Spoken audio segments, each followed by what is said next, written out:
Praise Log, we're back for day 2 of the Strange Aeons Marathon. We did it. We did it. Survived a night.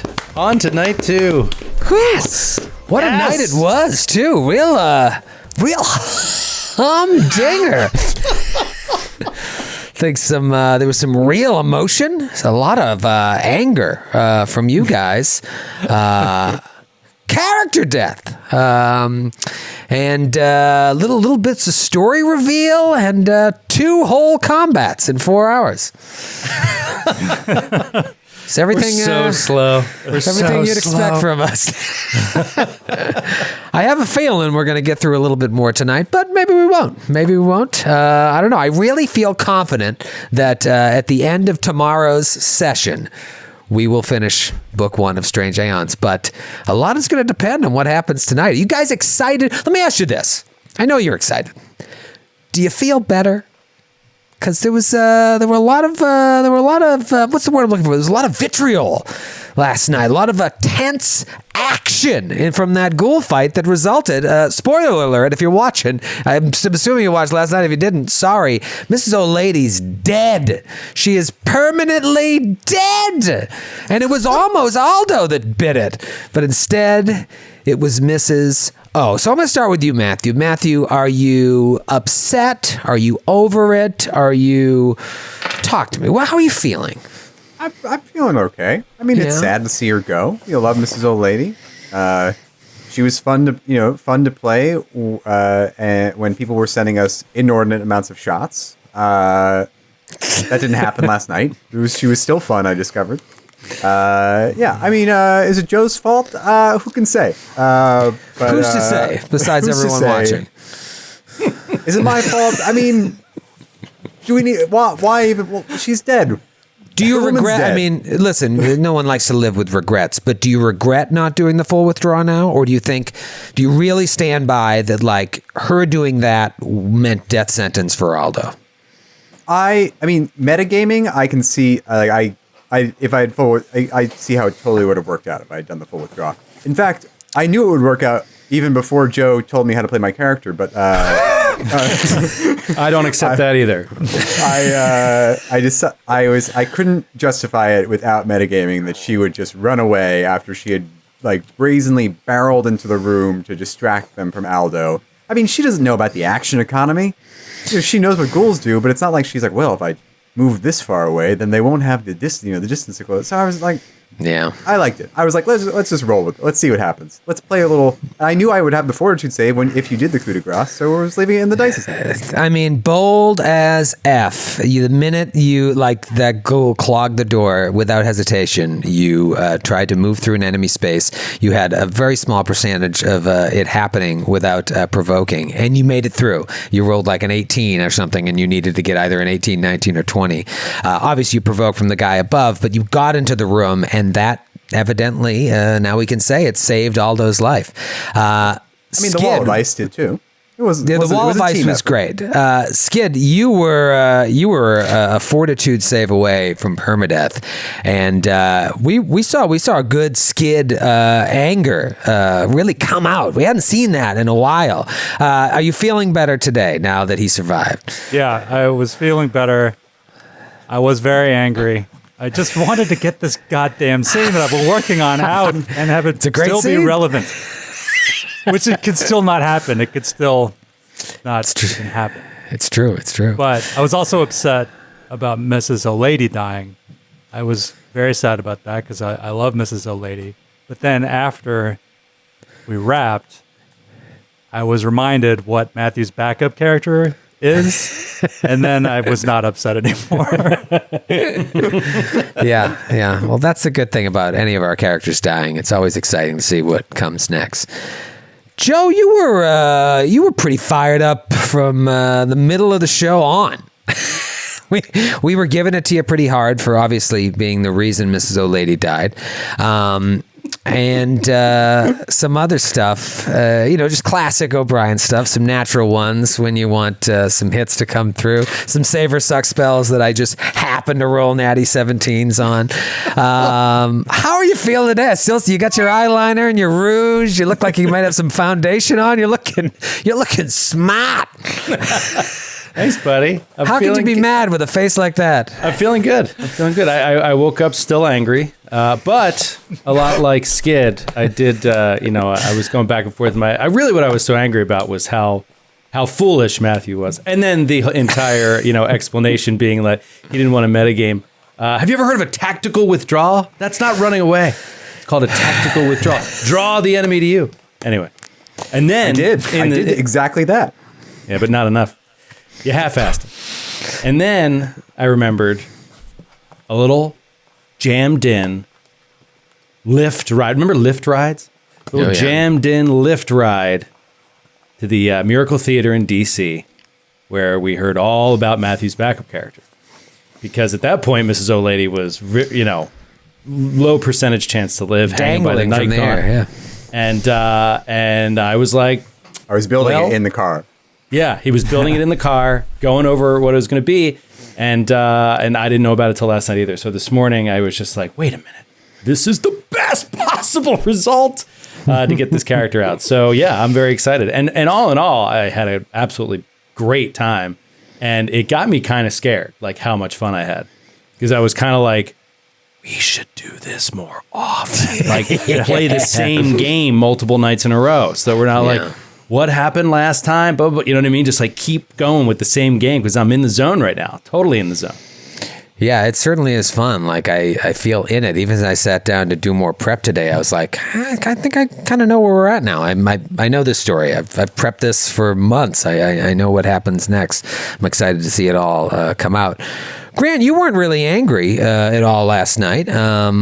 But you just still continued to cheat mercilessly with your dice, where we can't see your rolls. So while you weren't angry, I think it's important we call you out yet again for being a filthy giant cheater. I actually got on the end of Skid's anger when I rolled a 4 on my first attack. He said, "Oh, come on, the first time!"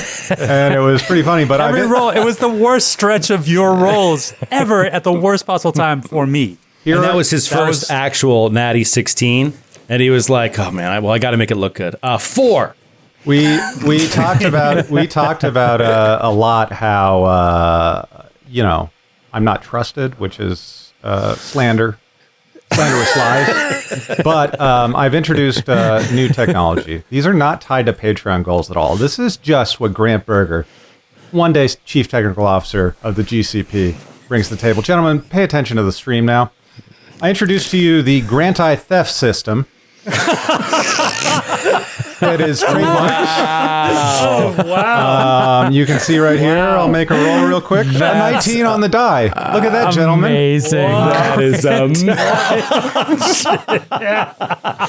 I'm only going to go to it on special rolls. I probably won't have it set up all the time, but I have it set up for the marathon because I want the people who might listen to this someday in the audio-only version to realize they're missing out on patented Grant Berger technology, the Grant-I theft system. As the chat's saying, they said, check it for magnets. How do we know? How do we know that's not pre-recorded footage? Here's how Matthew look at the tape. Look at the screen. Okay. You see that? Watching. That's how you know.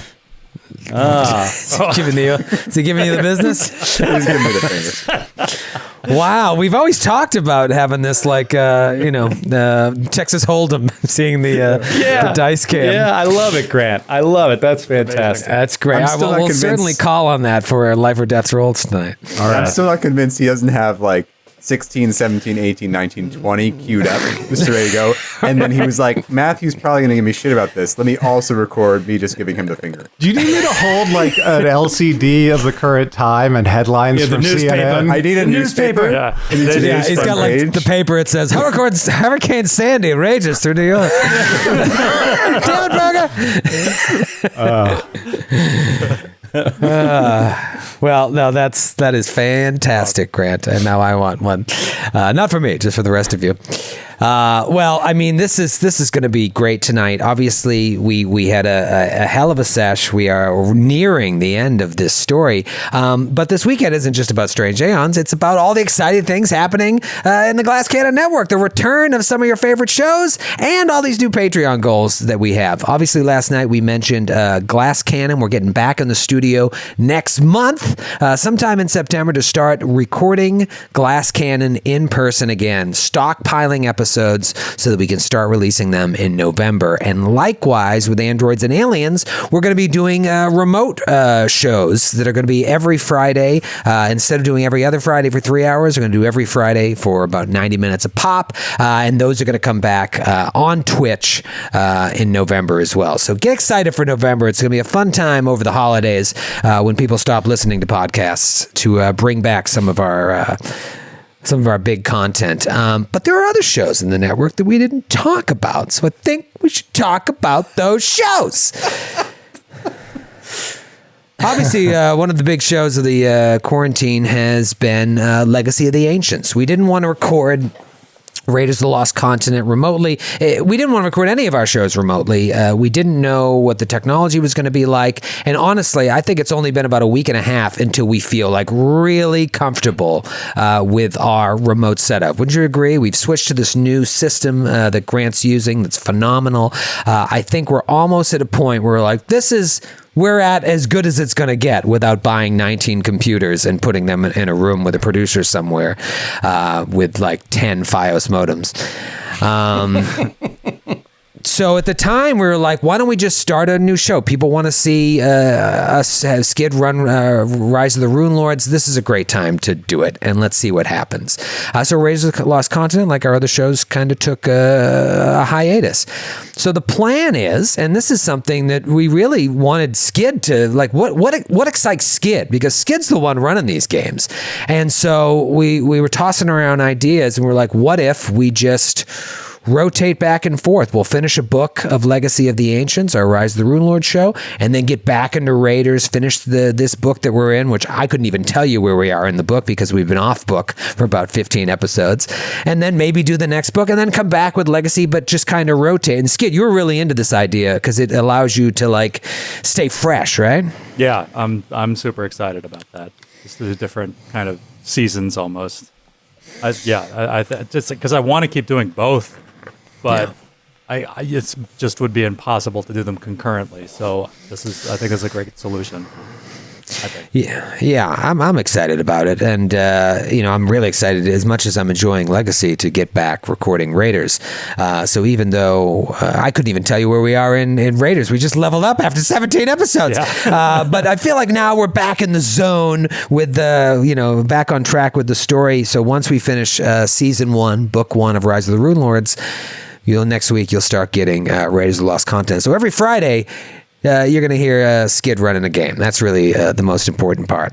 And then there's this Echo Quest Super Dungeon, which is obviously a show that was just about just kind of finding its legs. And then I think of all the shows, Echo Quest was probably hurt the most. Wouldn't you agree, Joe? Like it didn't have a chance to like catch its speed, and then it was just getting there before the virus hit. So let's talk about what we're going to do with Echo Quest, Joe. So the plan with Echo Quest right now is we really enjoy playing second edition, and man, do we love playing with Sydney and Kaya, and so we want to get it going again, and we're not going to wait till we're back in the studio. So we are going to record it remotely from home, not live or anything, just keeping it as an audio show like it was.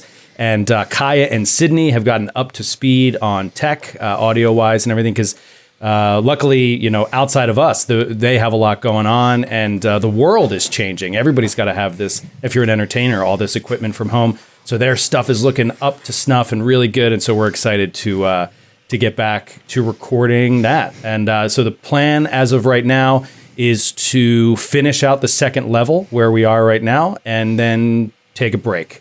And we'll see when and if it comes back. It's really going to depend on the Patreon and what people want to see. And I think that's part of excitement that I have about the seasonal format. It's going to give people a chance to catch up on content, see what shows they like, see what they want to listen more to.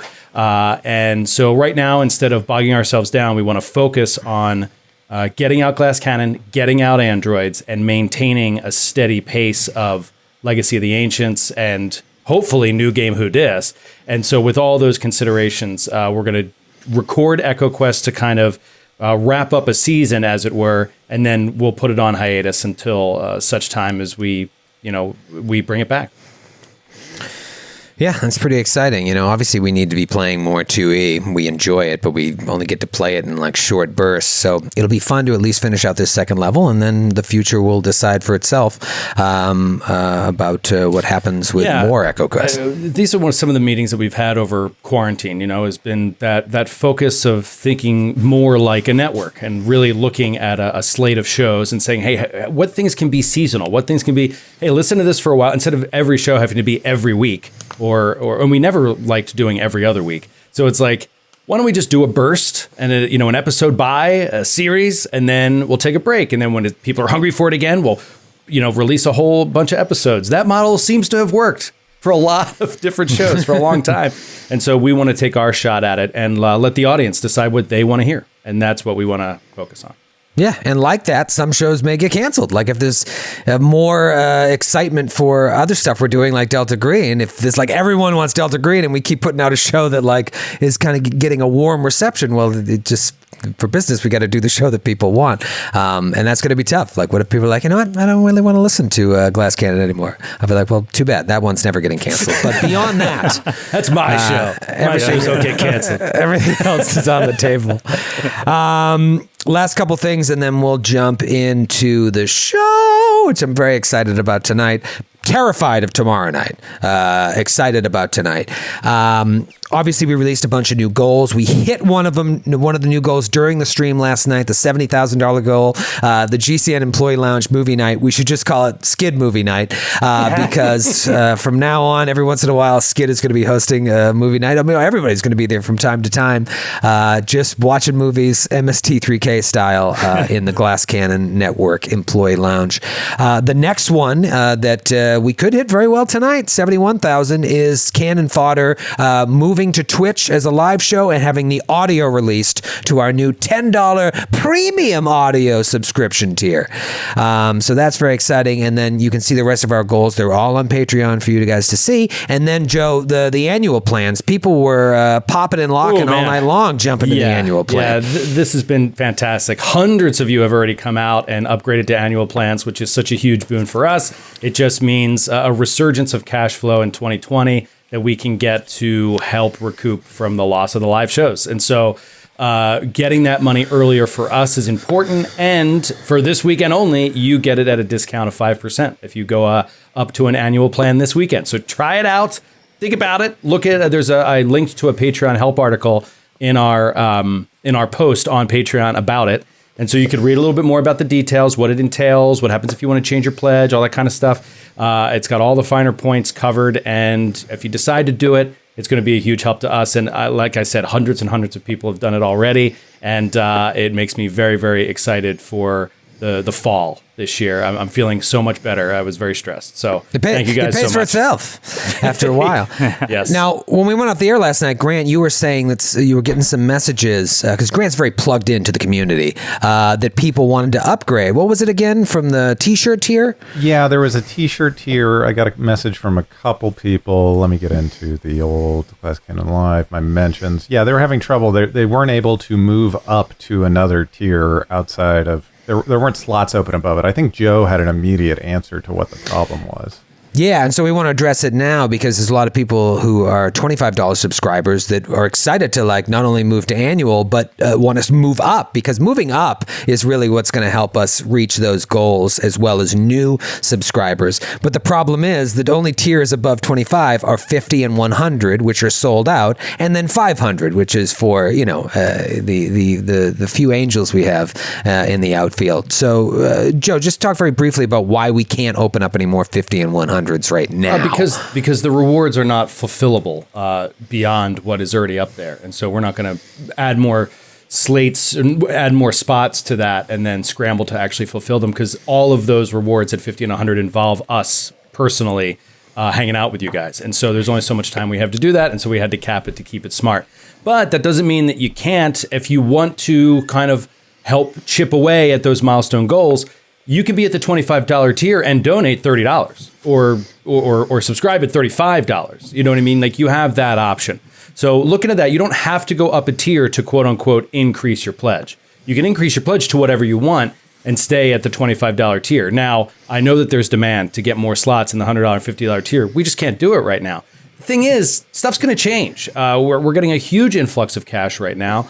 And that is going to factor into what our plans are in the fall. And if we look at that money and we say, you know what, we can invest that money in expanding those tiers and getting a reward that we can back financially that doesn't require, because we are capped out on time. Time we have no more of. But maybe financially, we can figure out another reward that people might like at that tier or something like that, and expand it a little bit more.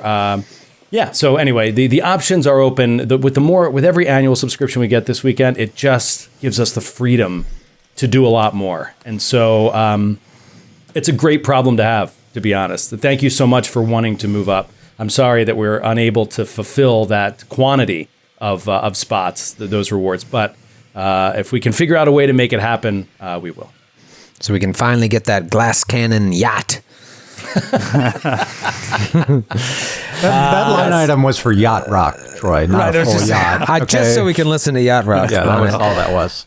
Last thing before we start, we're doing another giveaway tonight. We had a Norse Foundry dice giveaway last night, and I mean, it was great. We asked people to share a screenshot of them watching the show and tag us on Instagram at The Glass Cannon, and it was just amazing to see how many people did that. Obviously, we had a huge number of participants and then one winner, and we're going to do the same thing again tonight. And I know people are like, well, I don't use Instagram, I use Twitter. I know. And it's not like we don't love our Twitter folks. It's just that Instagram really helps us right now business-wise. And so we have to help build the Instagram. Because all those people who shared their story last night, all of their followers got to see the glass cannon. And maybe one of them will be like, what is this glass cannon? Perhaps I'll check it out. Not for me. But maybe one of those people will be like, I like the cut of their respective jibs. Here's money. And then good things happen. So, Joe, we're doing the same thing tonight, or are we doing something slightly different? No, same thing tonight. And it's going to be the same thing. And what I'm hoping, I'm fingers crossed, I don't know, it's a long shot, but if we could get a boost of people to tune in here tonight at 8 o'clock Eastern time, and we can crack that 2K, Norse Foundry is giving even more stuff away for people on the stream. So I would love to see it happen, but it's looking tough. You guys can scramble, get your family and friends to tune in 90 minutes. If we break, like I said, I tweeted it out today. We went well over 3,000 people watched last night. They just were scattered. You know what I mean? If we could just focus on one time for 5 minutes. Norse Foundry is offering, an amazing dice tray, an amazing, it's so perfect. Cthulian dice tray. It's gorgeous with like the monster on it. I hadn't seen it. It looks awesome. Yeah. Fantastic. A whole set of like these ebony gem dice that just look freaking gorgeous. And then there's a huge platinum precision D20 that, you could just shatter someone's window with. So I don't know. I think there is a lot of cool stuff they want to help us give away. So please, let's try to hit those numbers. That would be awesome. Also, there's trivia again today, so hit up our story, and if you know the answer, and sadly it deals with Mrs. O'Lady, if I'm not mistaken. So see if you can answer the question, and you'll be entered in to win, and hopefully we'll get a winner on that by 9 o'clock, and we'll announce that tonight too. Grant? I also pledged to up the ante. Should we hit 2,000 viewers simultaneously tonight, I will also wear eyeliner on the stream. I'm going to be in there with solidarity with Joe. I promise. Wait, do you want to? Should we make this a thing? Yeah. If everyone wants to join, feel free. Maybe it's kind of like the ice bucket challenge, but different. Involving eyeliner. I'll do it too. I like wearing eyeliner. I'll wear eyeliner if we get to 2,000. On the break, I'll go off and put on some eyeliner. Perfect. Yeah. I think you guys can pull it off. You won't look like Joel Gray got hit in the face with a potato. He looks like Liza Minnelli with a beard. But That's a musical theater reference that I didn't make. if we get 2,000, I will also put on eyeliner. And as earlier promised, I will get a cat. Oh, that's right. I forgot you promised that. Oh my God. He'll get a cat. There's a lot riding on this. There's a lot riding on this. Poor cat. Please, no one mention the cat thing to my wife. Otherwise, bad things will happen. Joe Texter. Yeah, no, I listen, I'm not against it. I just, I said it's not going to happen. And then I laughed and laughed when Joe told everybody to come at 8, exactly where we have our planned intermission. So let's see what happens. In the meantime, Grant, I think you've done some fun work overnight. I would love to see it. I think everyone would. As we do at all Glass Cannon Lives, let's do it again for the Strange Aeons Marathon. Yeah. Take it to the recap.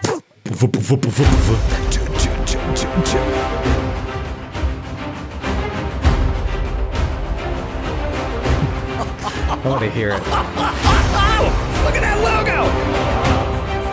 Oh, the music's good. There's no way we own that.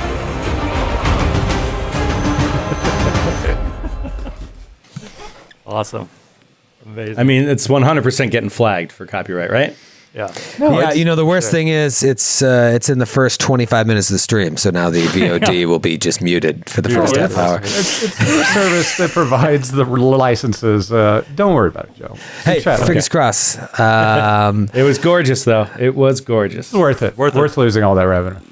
Last night, Debatable. last night I did a big, long ass recap. Oh, sorry. Hold on a second. I'm sorry. What? Did we actually say what the rules were for the entry? Or did we just say they're the same as last night?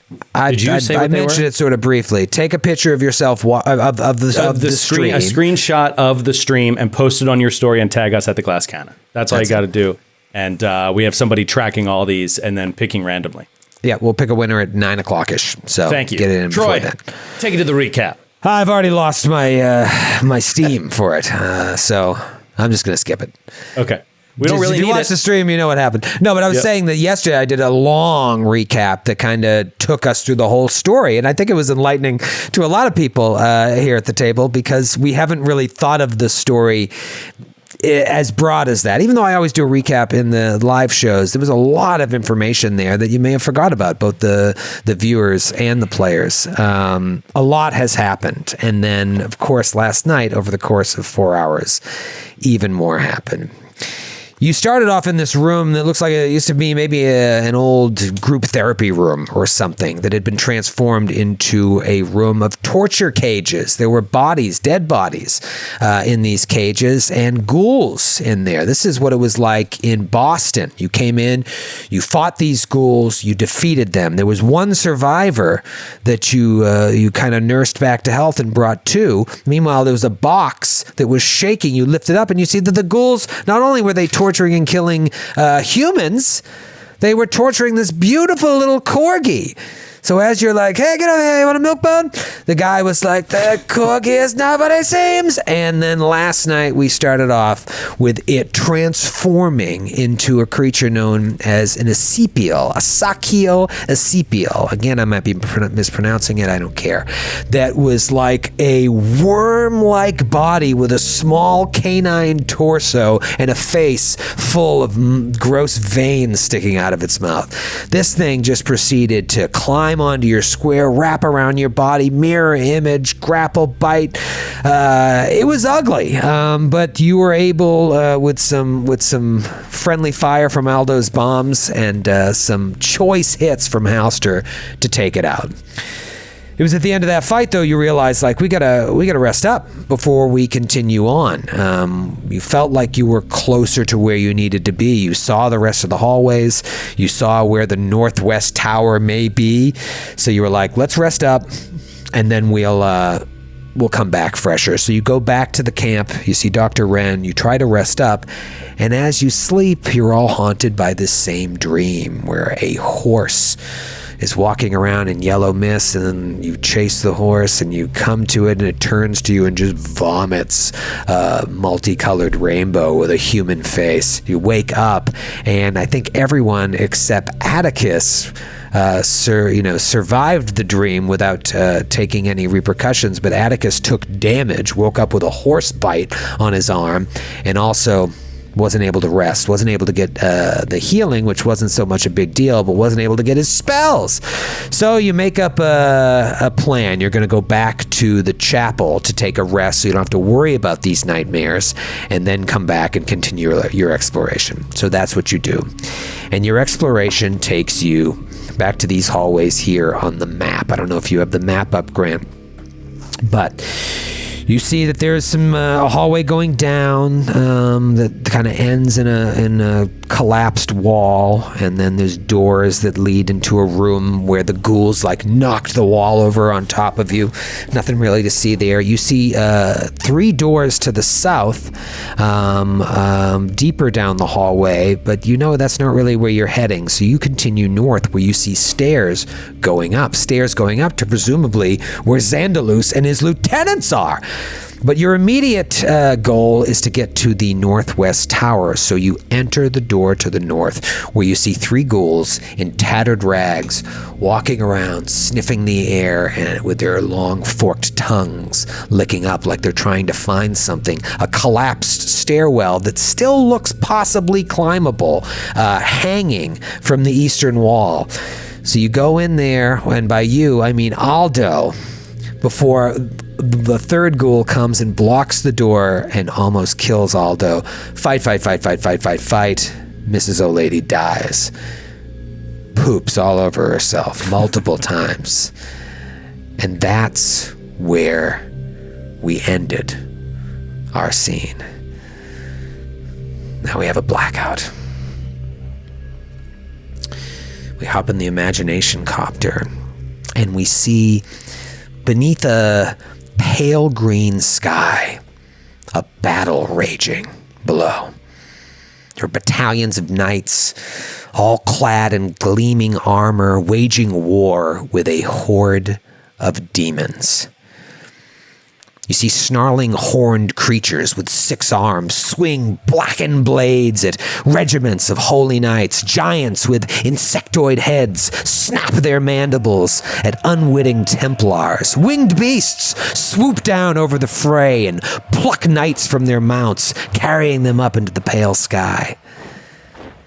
At the center of all of this is a knight, dressed in full plate, gleaming gold like the sun, wielding a great sword.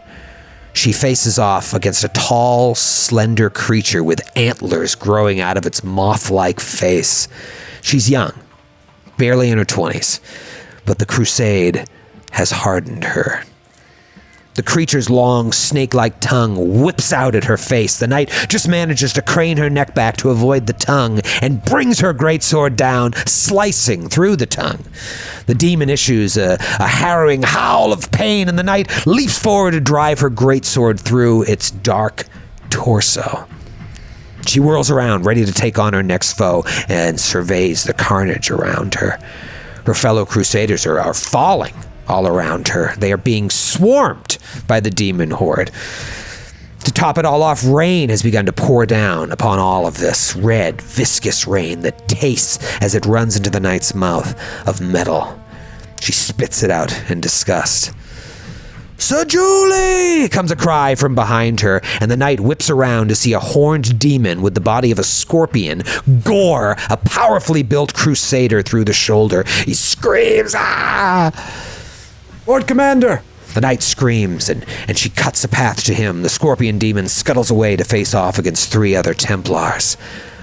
This knight, Sir Julie, steps in front of her fallen commander to defend him. At that moment, a handsome, imposing mounted knight, his long black hair flowing out from underneath his helm, canters over. Dark ichor and blood is splashed across his banner, but you can still make out what it was. 2 griffins, rampant, on a field vert. The leader of the mounted knights canters up to Sir Julie, trying to survey the battlefield. "We must hold our position," Lord Frederick says. "We must..." Lord Frederick! Sir Julie says, pointing with her greatsword. The knights all turn and see what Sir Julie sees. A mass of giant arachnids skittering down the side of a rock face, coming at their flank. Lord Frederick screams for his cavalry, "Form up!" He motions to Sir Julie to follow. She doesn't hesitate. She leaps to her feet, bellowing a battle cry. Knights of the Dawnflower! On me! And with that, she leads her weary fellow knights of Sarenrae in a charge towards the arachnids. But it's no use. The spider demon spawn are too fast, and they simply overrun Sir Julie and her comrades, routing them. It's carnage, absolute carnage. Lord Frederick tries to rally his cavalry, but they're too boxed in, and the spiders make quick work of them. Sir Julie, still bloodied, but still up, keeps charging through the spiders, swinging her greatsword with immense ferocity. Her comrades are falling all around her, vivisected, but still battles a spider back up a rock formation until it spits a web and scuttles over the edge of a cliff face. That's when Sir Julie sees it. In the middle of the sky, a dark gap. Looks like a tear in the sky, a rip in the fabric of reality. Sir Julie is transfixed by this. She can't look away. The tear slowly begins to widen as Sir Julie's eyes widen as well. As she peers through the tear, and the face of this brave knight of Sarenrae splits open into a scream of pure horror. Some time passes, and now we see Sir Julie in a medical tent. She's catatonic. She can't speak, just rocks back and forth as a medic stitches up her wounds. He tries to talk to her, but Sir Julie doesn't respond. The other surviving knights give her a wide berth. Days pass, and Sir Julie sits by herself, rocking, not speaking a word. Medics try to feed her, but she makes no attempt to eat. They end up spoon-feeding her, encouraging her to swallow. Finally, Lord Commander Hannon approaches her. He crouches down in front of her, tries to meet her eye, and she doesn't even look at him. He just looks away, his heart breaking for her. Weeks pass. A caravan of injured soldiers rolls through the countryside of Ustalav, finally making camp on the shores of Lake Incarthen. We see, somewhere out in the lake, a small island with a tall stone building rising from the trees. It looks like it may have used to be some sort of fort, but it's been converted into something else. Lord Commander Hannon stands with Sir Julie, still catatonic, now in the lobby of Briarstone Asylum. It looks much different than the Briarstone lobby that we've seen. Everything is nice. There's a picture on the wall that has now been moved. Nurses stand by ready to accept Sir Julie into their care. Lord Commander Hannon steps into Sir Julie's evasive eye line. He takes her hands. "Sir Julie," he says, "the world owes you a great debt. You have fought bravely against the forces of evil, and you have sacrificed mightily. But I must ask one more thing of you." He can't quite tell if she can even hear him, but he just presses on anyway. "The world is in great peril," he says. "The forces of darkness march on the people of these nations even now, and if we are to find victory, we shall need you. The Dawnflower is not done with you yet." Maybe he sees a glint of recognition in Sir Julie's mostly vacant eyes. He looks, still trying to catch her gaze. "You must swear to me," he says. "You must swear that you shall find a way to heal and return to us. You must try to find the peace within yourself that you fought to give the world." Sir Julie still doesn't reply. "Swear it to me. I beg of you." For a moment, just a moment, it seems that she doesn't even hear him. She stares off into the middle distance between her and the floor. But then, ever so imperceptibly, she manages a slight but definite nod. The Lord Commander smiles, and the nurses step forward, taking Sir Julie by the hand. From there, it's just a series of moments we see. We see the doctors talking with Sir Julie, her eyes still distant, still entirely uncommunicative. We see Sir Julie walking vacant through the halls of the asylum. The halls look nice. They don't look like the halls that we've seen at this asylum. We see other patients trying to engage with her, but she cannot reply. Years pass, and Sir Julie moves, still catatonic, through her routine at the asylum as she ages right before our very eyes. Then Sir Julie, now well into her 30s, is escorted by her doctor into a storage room in the asylum. She waves her hand to show Sir Julie something and opens a trunk to reveal Sir Julie's armor, now tarnished from years of disuse. And something in Sir Julie's eyes awakens. Now we see Sir Julie sitting in another room, polishing that armor. We see her begin to train, running, lifting chairs for weights, doing push-ups, sit-ups, pull-ups. Then we see her running through her training regimen, and some of the other patients have joined her, following her example, using makeshift things from around the asylum instead of weapons. And then we see her in the dining hall, talking with them, albeit tentatively. And then we even see her laugh with them. She keeps training, walking foot patterns like the warrior she once was, that she is, polishing her armor. But the years continue to pass. And then Sir Julie, sitting on her bed in her room, looks up from her polishing work, and she's well into her 60s. She hears a rumble from below, followed by screaming, and then pieces of the walls falling around her. She leaps to her feet, begins to don her armor hastily. It's a bit big on her now. Her frame has shrunk over the years. She's lost weight as she grew older, but it still fits. And then she opens a door and heads towards that sound. And we black out from there and come back up on our heroes standing around the now deceased body of Mrs. O'Lady.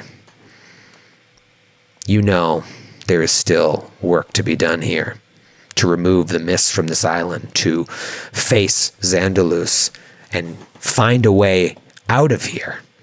You've struggled mightily since the beginning against these enemies, and you know that only greater challenges lie ahead. Can you do it with only 3 of you? What do you do? Like, go to bring her back. We've got to... Can't leave her here in a puddle of her own blood and other things. No, We could get her back. She certainly deserves proper burial rites. Be warmly embraced by Pharasma. Yeah, yeah. No, of course not. We must get her up and go. We must head back to camp. Halster lays down his large wooden shield that he got that protected him from being paralyzed and dead himself, and then instructs Aldo and Atticus to help grab one end of her body, and he grabs the other, and they put her on his shield like a stretcher, and hoist it up above their shoulders. Probably Halster at the point at the bottom, and the other 2 at the rear, so that we can take her back to the camp.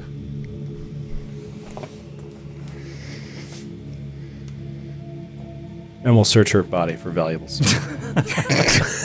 What do you have on you, Matthew? We shake the shield until everything comes out of her pockets. Just turn her upside down. She actually has some cool, like that candle we found. Hang on, I gotta switch my hero. I gotta open a different portfolio. It's like that incense. Hold on. Oh, Yeah, the candle that's the of, kind of stuff we're definitely going to need. what is it called? Like the candle of truth or something?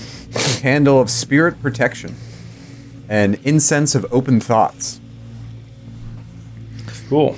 Yeah, and Got a sword cane, Use that for firewood. some leather armor,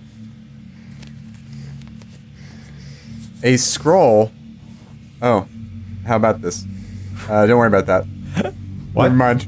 What do you mean? No. This is garbage. No. What are you Tell us saying? the scroll. Was it a scroll of save your Scroll life? of remove paralysis. It's a scroll of remove paralysis. Oh my God, Matthew. God damn it. Oh, that's amazing. Let me guess, you found it in book 1 of Strange Aeons. I believe we did. It's weird that they put that in there before you fought the Oh my ghouls. god. Oh, Matthew.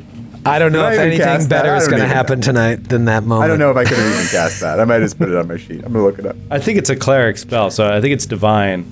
It's cleric, oracle, inquisitor, paladin, shaman. Yeah, so Yes. I couldn't have cast it. I don't know why I was. Well, carrying Grant should have it.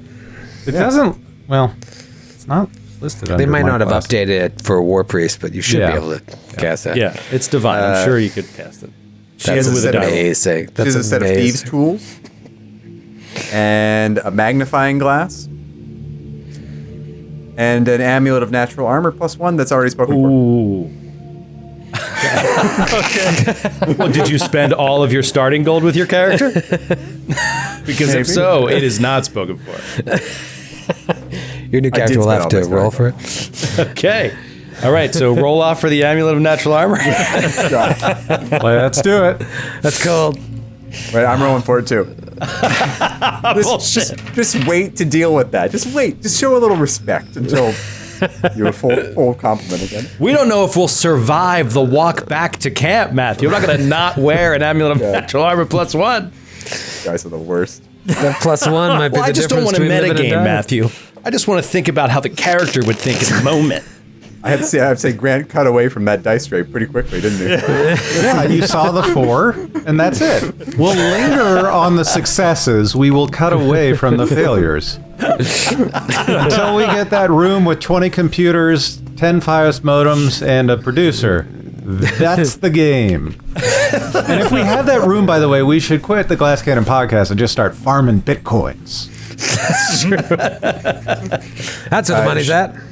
She also has a magnifying glass that gives a +2 bonus to a praise check, which we learned is actually a valuable skill.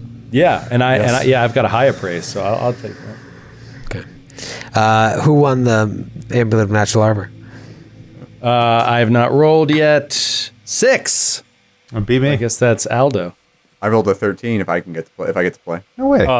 We're dealing with the trauma of seeing you die. You owe us Natural this 2. much. Oh, Matthew, you get what you deserved it. You deserved it. Thanks, guys. All right. All right, so you carry the body back to the Apostle and Orpiment camp. Yeah. I'm assuming. Yeah. Yeah. You're not gonna be like, we're gonna take this body for a walk through the southern halls. Old Bitey Johnson might get suspicious. Mark Johnson.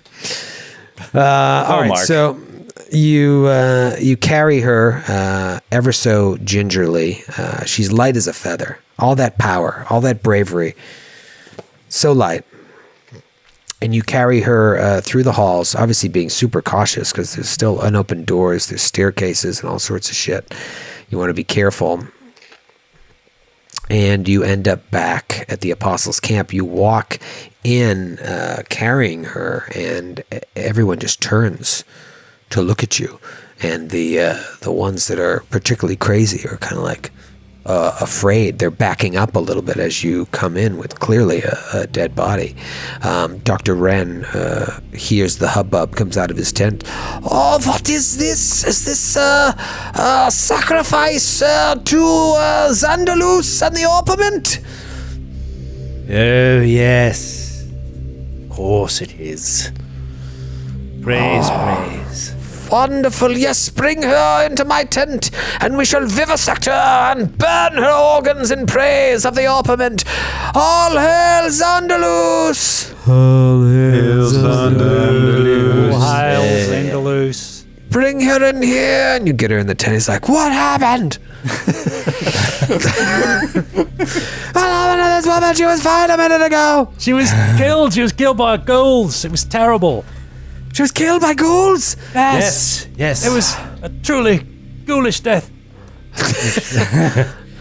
Truly was, especially after having escaped so many near brushes with death against ghouls, one after another, after another.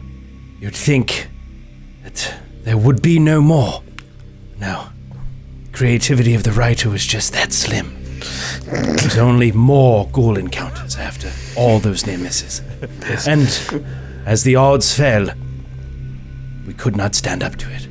If only you had the irony is that after we were searching around, we managed to find a scroll of remove paralysis on her body that we could have used to save her life. Bitter Horrible. irony indeed. Horrible.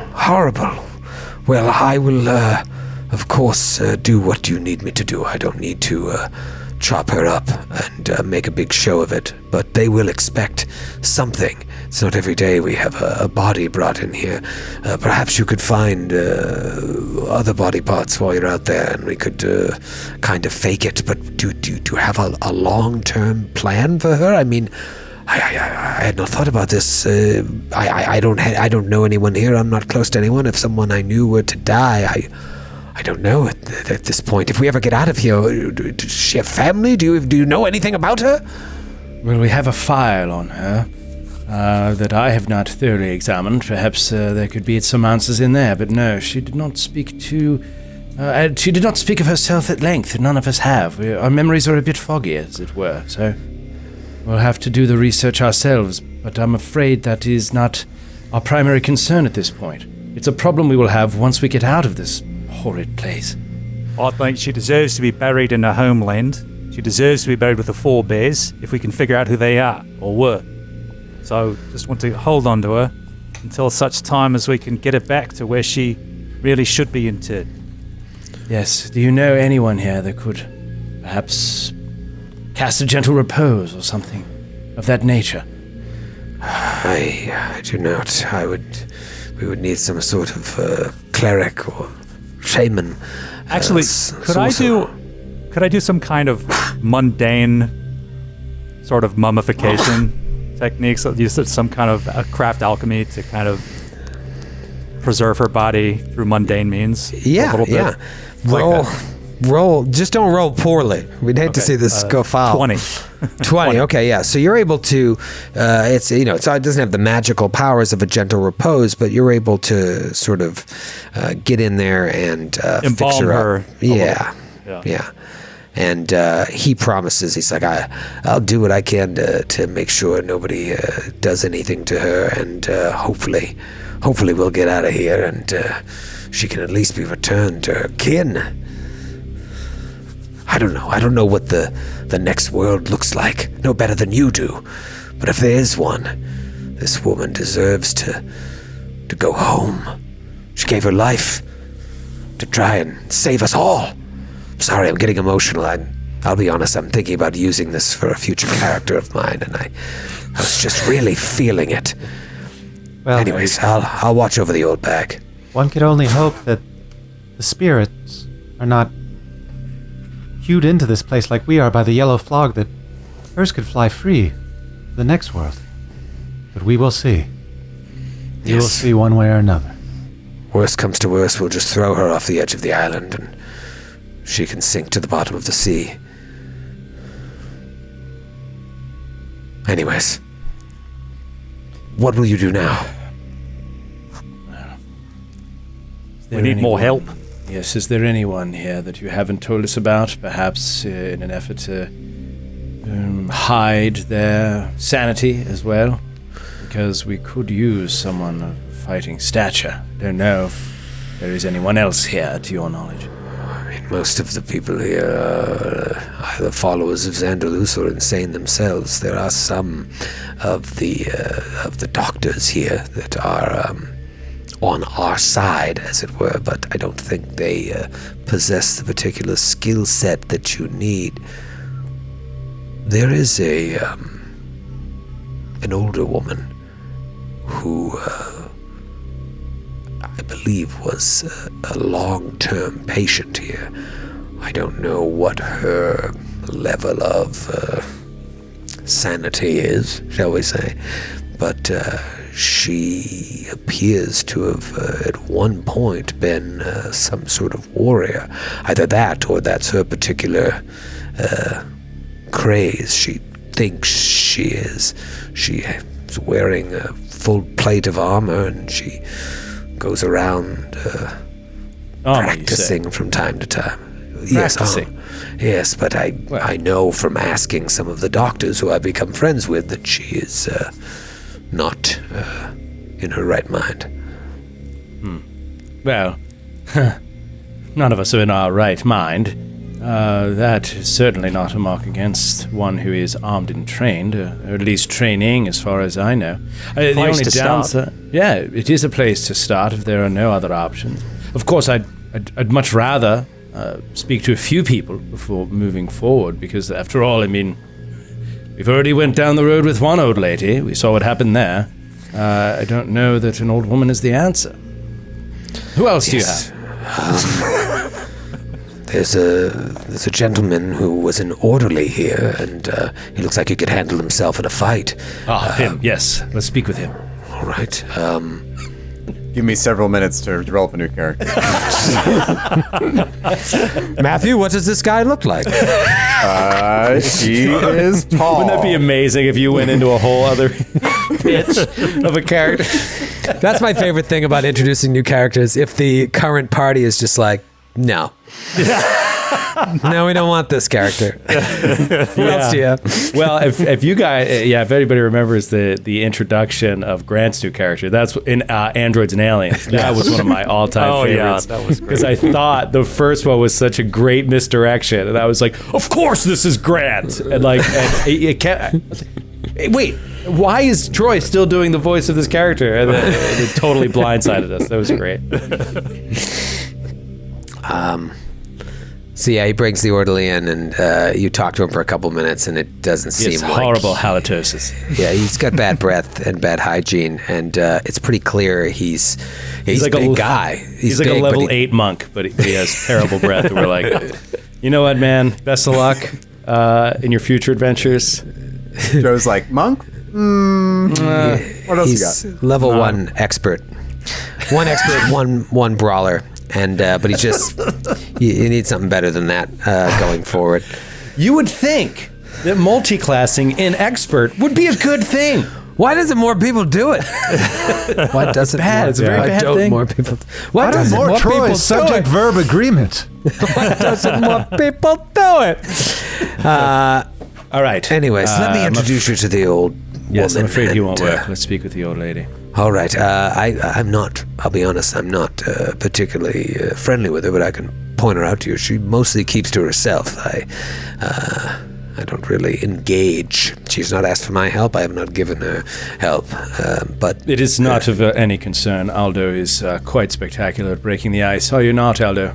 No, yeah. I'm quite the raconteur.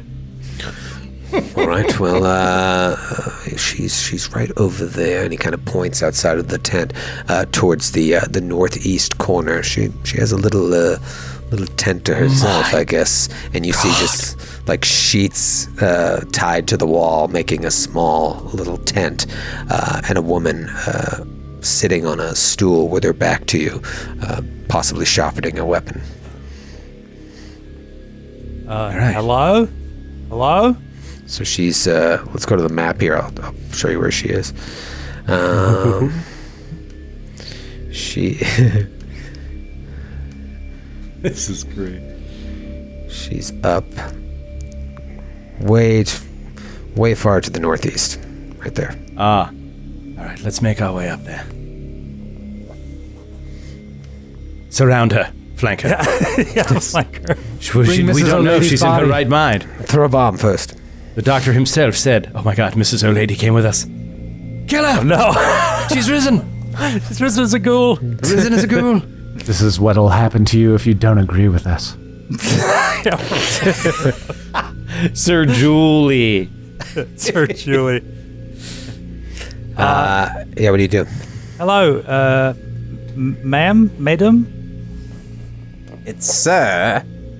And if you've come to recruit me for your Xandalus thing, I've told you before I'm not interested. Xandalus. No. And he looks around over his shoulder and says, no, this is something a bit different. Can we talk, in a way we can talk privately? in low, hushed voices, stage whispers. Stage whispers, you say? All right, I can do that. So we are you? recently lost a friend of ours, another lady of a certain age, and we're at a bit of a loss, really, as to how we're to continue. See, we're trying to escape this place and figure out what's going on. And her eyes brighten. By the way, she's like, so I guess I should describe her a little bit. She's well into her 60s. She somewhat resembles the Academy Award-winning actor Glenda Jackson. I gotta look her up. And she's got a twinkle in her eye, and she says, "Oh, that's great." Escape, you say? Go on. Who are you? What's happened here? Well, there's a bit of confusion in that area. You see, we were sort of coerced here. We were gathered here by an outside person or persons. And there were some plans that we're trying to figure out. And we had amnesia. We didn't know who we were. And, we're plagued by horrible dreams. I don't know. We had this horrible rainbow unicorn horse dream. I don't know if you experienced the same thing.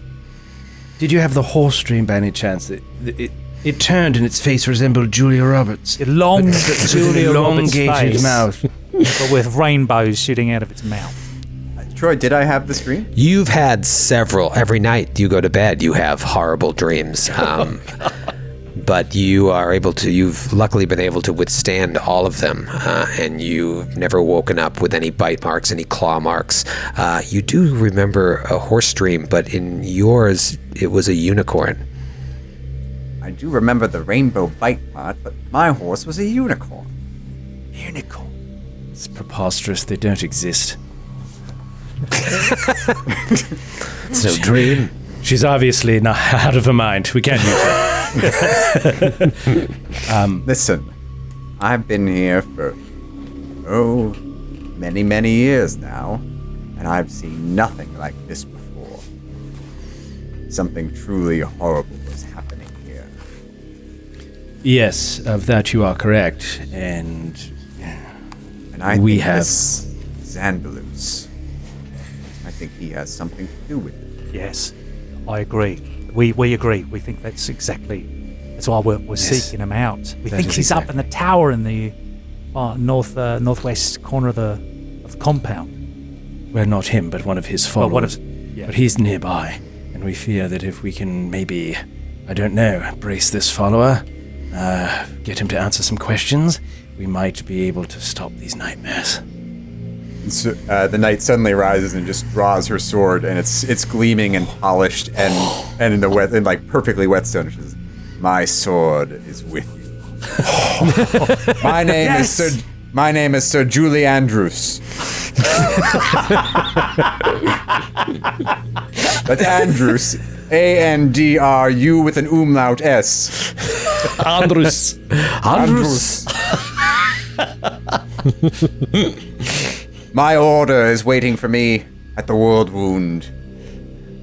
My Lord Commander sent me here and ordered me to heal.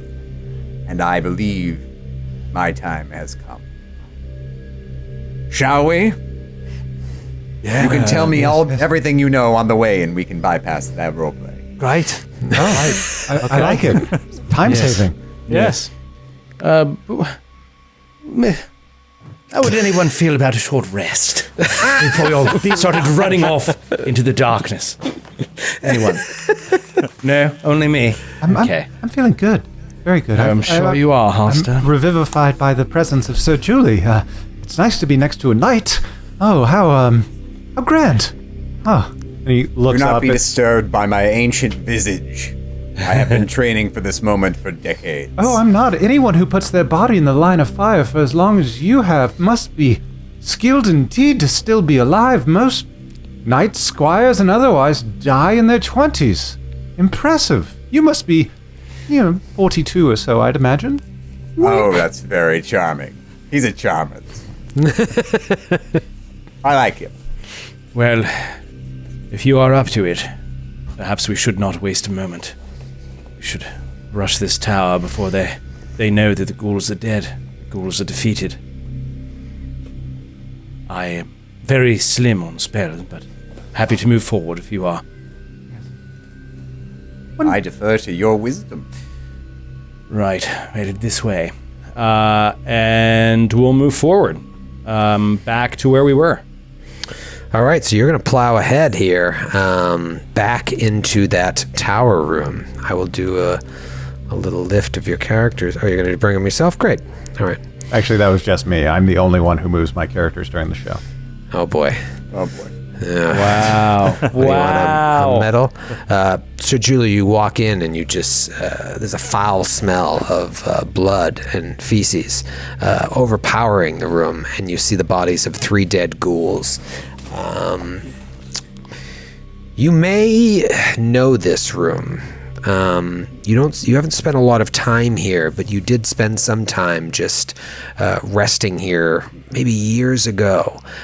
You can remember just being placed in front of these windows, and you would just rock back and forth for hours on end, looking out into the waters of Lake Carthen.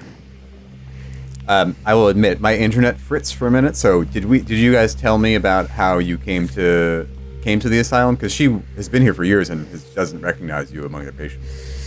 No, you can. What do you guys say on the walk over there? We told her that Yeah. we were brought here as part of an exchange of sorts, and I think along the way too, Halster would ask her, "You seem to know your name right away. It took us until we found our files to know our names. Do you remember life outside of these walls?" So we were brought here as amnesiacs. That is the reason we were patients. She clearly was not an amnesiac. She arrived. Is that right? No, I had many other disorders. And still do. But amnesia was not among them. Interesting. Yes. I don't think it I plagued really every can be patient. quite charming when I'm not tormented by extraplanar horror. Oh, well, take your word for it. So what? I mean, if you seem like you know your way around a fight. Do you have any advice or orders? Well, not knowing what it is we're facing, and how many of them there are, and where they're positioned, and what their assets are, and what our assets are, I'd say, for the time being, get behind me. Fair enough. Well, there was a door to the north that we passed previously. Perhaps we check that out. And if all is well there, we could move to the west, up the stairs. I like this plan. Oh, wait. I'm sorry. This is a crumbling set of stairs in this room going up. I forgot about that. Right, yeah. It just looks like rubble to me, but now I see it. Okay. Yeah. I like your plan, Sir Julie. I've been waiting to bravely follow in another warrior's footsteps for years now. Well, it feels like years. Every day is a horror, ending with a nightmare. So lead on. It's been 5 days, House. Oh, for some reason it feels like 18 months. It does. It feels longer somehow. When you have stared into the abyss as we have, every day feels like an eternity. It's not. Exactly. You get me, Sir Julie. You get me. Yes, you certainly weren't put in here for a lack of insight about the human condition. Well, I've had a lot of time to do a lot of self-work. Oh, I've had excellent doctors, it's true. good. Right, well, ahead we go then, Sir Julie. Off you go. All right. Could I get a couple of hits off that wand first? I did get savaged by a couple of ghouls, and that has not been addressed. Did you Yes, guys absolutely. end up figuring out what that stuff you found was in those cages? Obviously, you found out what the shield was, but there was a chewed-on wand as well, right? I don't know if you revealed that. You told us we found a thing of mage hand. That was the elven hand that was shrunken down. Was but I a don't chewed-on remember wand? I failed on the wand. Oh, you know, I'm thinking of side quests. You guys never found that. Oh, Yeah, we'll roll that next Thursday. Okay. All right, Sorry, we run a lot of games. Skid, that's 14 points of healing over 2 wands. Do you need more? Perfect. That's good. Nice. Okay. Sir Julie does a little bit of a lunge stretch, and her gotta keep limber, and then she will make her way up the stairs. Atticus All right. copies are. It's not hard. that I copy. easy. It's actually the lower portion of the stairs have completely collapsed. So you see a flight of stairs overhead that continues going up to what you think is like the top of the tower, but it's rickety and you have to climb to get to it. It looks like it's only about 10 feet away. So if you fall, you have to, if you fail by 5 or more, you're going to take damage. Otherwise, you're looking at a DC 10 climb check. Okay. Well, that's perfect for me wearing full plate armor. Yes. So You want to nearly impress impossible. them, this is your first roll. You want to really show them what you got. There she goes. DC 10, you say? Yes. She sheaths her greatsword. Can I have a boost by any chance? Oh, sure. Step on me, please. And Halster gets immediately in a supine position. Excellent. I rolled a 12, and my climb is -2. You made it. Amazing. So Julie just does a pull up on the rickety steps. I know, and look gets at up that. there. No She problem. really has been training. Look at She's that. quite spry. Who wants to try next? DC 10. Oh, happy to embarrass myself in front of everyone. Let's get her up there. Fall down. That's a 3. 3, yeah, that would be a little bit of damage. You take 6 points of damage, of Oh, course. for fuck's max. sake. Max By the way, on I don't know DC. what I was doing with that wand. I don't have a wand. You just. Holster, you have the wand, right? Yeah. Sure. What kind of answer is that? It's been a while. I think I was keeping it on a sheet with a number of charges left, so allow me to find that, and I will subtract 2 from that. We'll just let your rolls go. Okay. Oh no! So you go I got this, and boom, fall. So You take sorry. 6 This points is. of I'm afraid it's not my forte.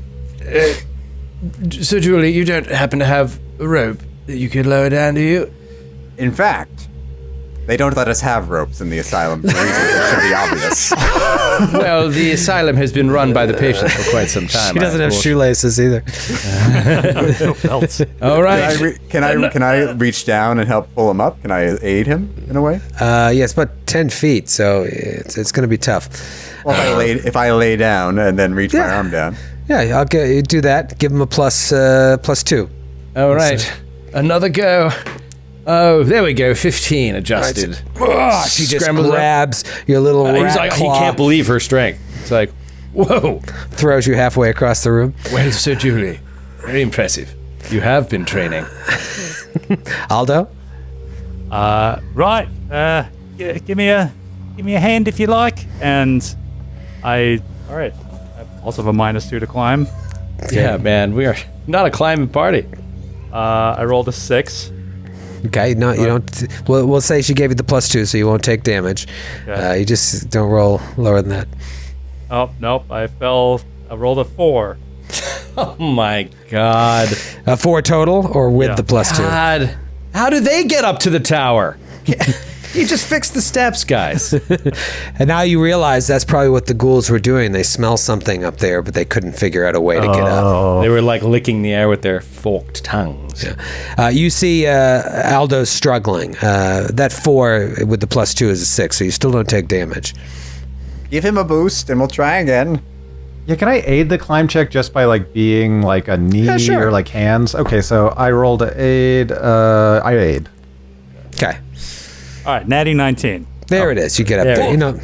Climb checks are fucking annoying, but where you could fail and take a little bit of damage, that might be the difference between life and death. All right, so we'll say he finally gets up there, doesn't take any damage. Halster, you're the last one. Here we go. +2 on the roll. Natural 20. Cutting to the Grand Theft system. All right, you ready to see? Wow. Let me just really linger on this shot. Are you ready to see the coolest?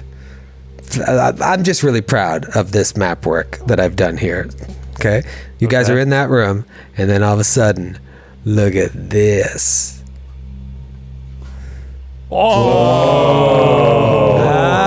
Pretty sneaky, sis. Wow. Yeah. Yeah. Wow, and Very Halster's so clever. deep in the room already. Oof. Good luck, buddy. I'm supposed to be following Sir Julie. You guys will be This wasn't the plan. over there. Halster would be last. We'll just put you in relative order here. All right. Oh, man. Lot going on in this room. Let me throw some of it in there. Whoa. Let me give you the lowdown here on what you see now that you're in there. There are broken windows all around, looking out across a sea of churning saffron fog. Oh. Inside the room itself, dusty crates of all sizes crowd the room. Toward the middle back of the room, we'll say, there's a thick cloud of mist just floating in space. That's what I want to do. I want to put that up there. Cloud of mist just floating in space, disconnected from everything else in the room. It's circular, but it's about 25 feet in diameter. And as you look into it, there are weird shapes shifting all around in it. Similar to the shapes you saw outside, but not as large. When you went outside and you were looking out across the island, you saw things, colossal sized creatures moving in the mist. Here you just see lots of smaller things. Some creatures and some just like silhouettes of objects and whatnot. Otherworldly things shifting around in the mist. And what looks like in the middle of it, a figure standing there with its mouth open. The mists are swirling around it. There it is. What is that? Keep your voice down, woman. What is that? It's an Onirigen. It is a person, or once was, who's been turned into some sort of gateway to another plane. We saw one once, but it was, for lack of a better term, broken. This one seems to be working rather well, I'm afraid. Are they combative? They are rather unresponsive, but the last one we encountered, when we touched it, we were stricken with horrible visions. Almost paralyzed with fear, if memory serves. That's what happened, right? Yeah, We you touched had it and we were like, dreams. we had like visions. Yeah, that one you in doing some sort of post-combat checks on it, it seemed to be an Onirigen. I think James, or no, at the time you were James, Atticus rolled on it, and you were like, it's an Onirigen, but you knew that something was wrong about it. It was malfunctioning. So your interaction with it very well could be different from a fully functioning one, if that's what this is. Are there? I mean, I know it's hard to see through, but there are no like cracks in the wall. Like now, I'm wondering if like there's at least one in the northwestern tower. I'm looking over my own notes, and this one's left alone compared to the others. Like I'm wondering if like all of the fog from the outside is emanating from these Onirigens, these lieutenants of Xandalus. Like, is it going out into the outside, or is it just in this room? Yeah, this is the only one besides Eliaj Losandra that you've come in contact with. But all the windows are broken in here, and what's emanating out of this creature seems to be, you can't tell if it's going outside or if the outside is infecting the inside. Got it. I'll put the creature on there too. You say we must disrupt this Onirigen's connection to Monsieur Xandalus, yes? Yes, I suppose so. I was rather hoping to get it to, I don't know, speak. Tell us something we could use against Xandalus. I'm afraid I don't know how to proceed. Is there any role that I can do here? I mean, do I know all that I'm going to know about this situation, about Onirigens? Or is there a Knowledge Planes roll or a Knowledge Arcana roll about breaking the connection or anything like that? You can roll a fresh planes roll, you know. All right, I'll try a fresh plains roll. That's Sir Julie will as well. That is a 20. 23 for Sir Julie. Oh, right. She's a world wound veteran. Yeah. Of course, she's going to know a thing or two about these types of creatures. They're all very different. They all have differing levels of awareness to what's happening to them, because they're in many cases there was some sort of ritual that created them, and depending on what that ritual entailed, the creature is affected differently. So you don't quite know. When you first met Dr. Wren, he was like, maybe you can go and talk to it. He's never seen one, and find out what the mists are and how to get to Xandalus. Right. Now that you're here, you just see this figure standing there. You know, from time to time, the mist will swirl. It looks like its mouth's open, there's. You don't know if there's any there. Can I do a perception check on the rest of the room, just without going deeper, just like glancing, Standing right where you are. Yeah, Good just sort of like idea. trying to see if there's anything else in here. 22. No, that's a 9. Niner. 22 for Sir Julie. 22 for Sir Jules.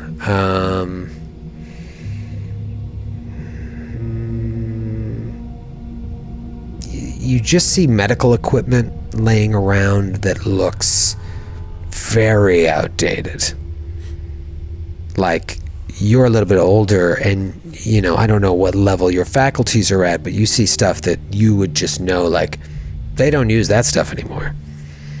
Does that have any relation? We learned that in another bit of exposition dump that they used to treat people without magic here, or with magic. Like, they used to have different treatment methods in the past at the asylum. Does this look like the old ways they used to do it before the leadership took over?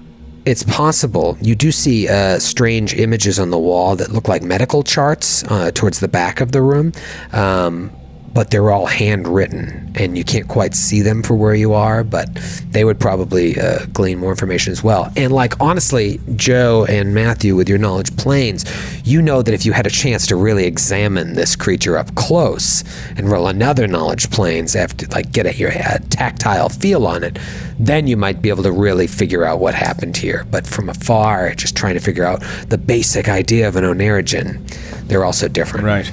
It seems horribly dangerous, though, Sir Julie. What is the effect of this yellow gas? Have you experienced it? Yes. All I know is that they're all different. They all operate rather differently. I don't know if it's going to cause us to have visions or what. Perhaps we won't know until we try.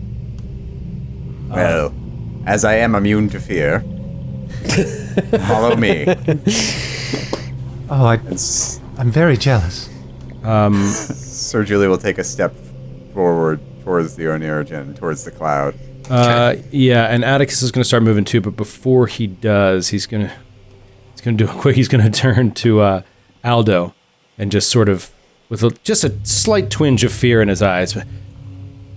Well, I am not immune to fear, and I'm rather afraid of what happens when we go in there. So, do your best to, if it all goes poorly, blow it up.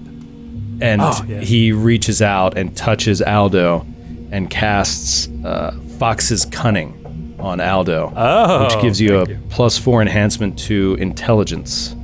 Yeah, fuck yeah. Oh, And then he rushes into the cloud. Because you've only got 3 minutes. Okay. Sir Julian Atticus rush into the cloud after you touch Aldo. Halster, what about you? Halster will join them if he's following Sir Julie. I mean, he's brave enough seeing a more experienced warrior go in first. Okay. Otherwise, he'd be outside. Atticus, you kind of rush forward, and as you get, where Sir Julie and where Halster was a second ago, but where Sir Julie is, think about it as like concealment. She's 10 feet away from this thing. That's just concealment. When you are, now you get a much better, that's total concealment. Now you have basically concealment where you are. But as you step close to it, right next to it, something strange begins to happen, and it turns its attention at you.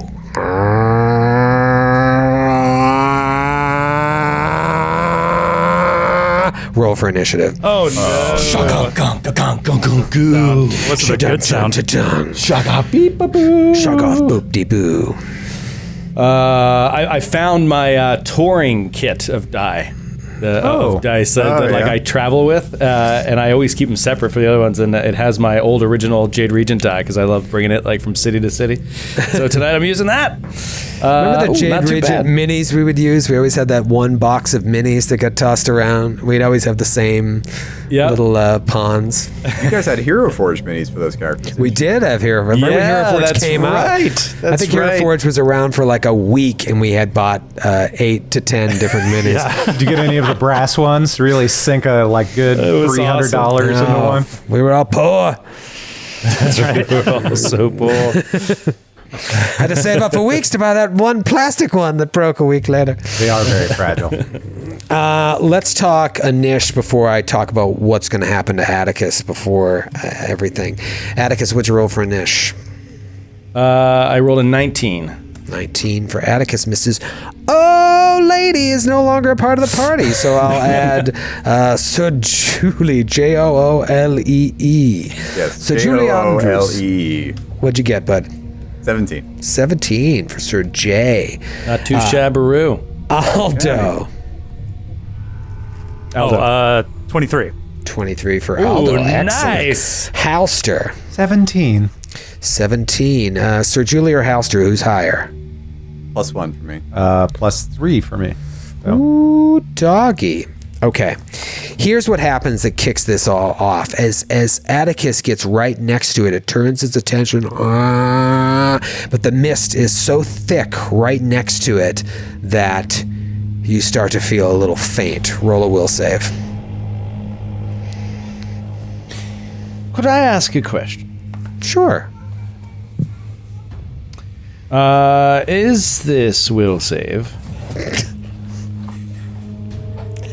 Confusion, Important. fear, insanity, or madness? Confusion, fear, insanity, or madness. Confusion, fear, insanity, or madness. It's more like a sleep effect. I don't think sleep effect is the same as confusion. So I'm going to say no. All right, will save. Coming in hot. This is tough. Ooh, 19. Huge. Oh, natty 16. Oh, baby. As these tendrils of yellow fog surrounding it start to like enter into your body, clawing at your nostrils and your ears, you're able to withstand whatever it was trying to do. Shake it off. Stay in the fight. Let's get into round 1. Aldo, you're up. Okay, Aldo is going to dart across to the other side of the room. And he's going to say, Atticus, heads up! And he's going to take his bomb, his little potion. Nice. Nice. Now, you can range when the creature has total concealment, right? I mean, Total concealment or concealment? So let me show you. I want to make sure you guys can see Yes, the. yes. You can always throw at a square. All right, so let me put the aura around it. Can you guys see the yellow aura circling it? yes. Uh-huh. All right, so yeah, 50% miss chance. Okay. All right, so he's going to throw at that square. And hit. And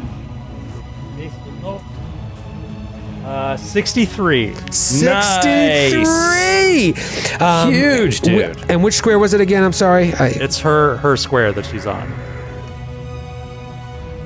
Which Well, no, that's you'd have to hit it, right? right. Well, that's what I'm doing. Okay. So what did you roll to hit then? That was a 14 against touch.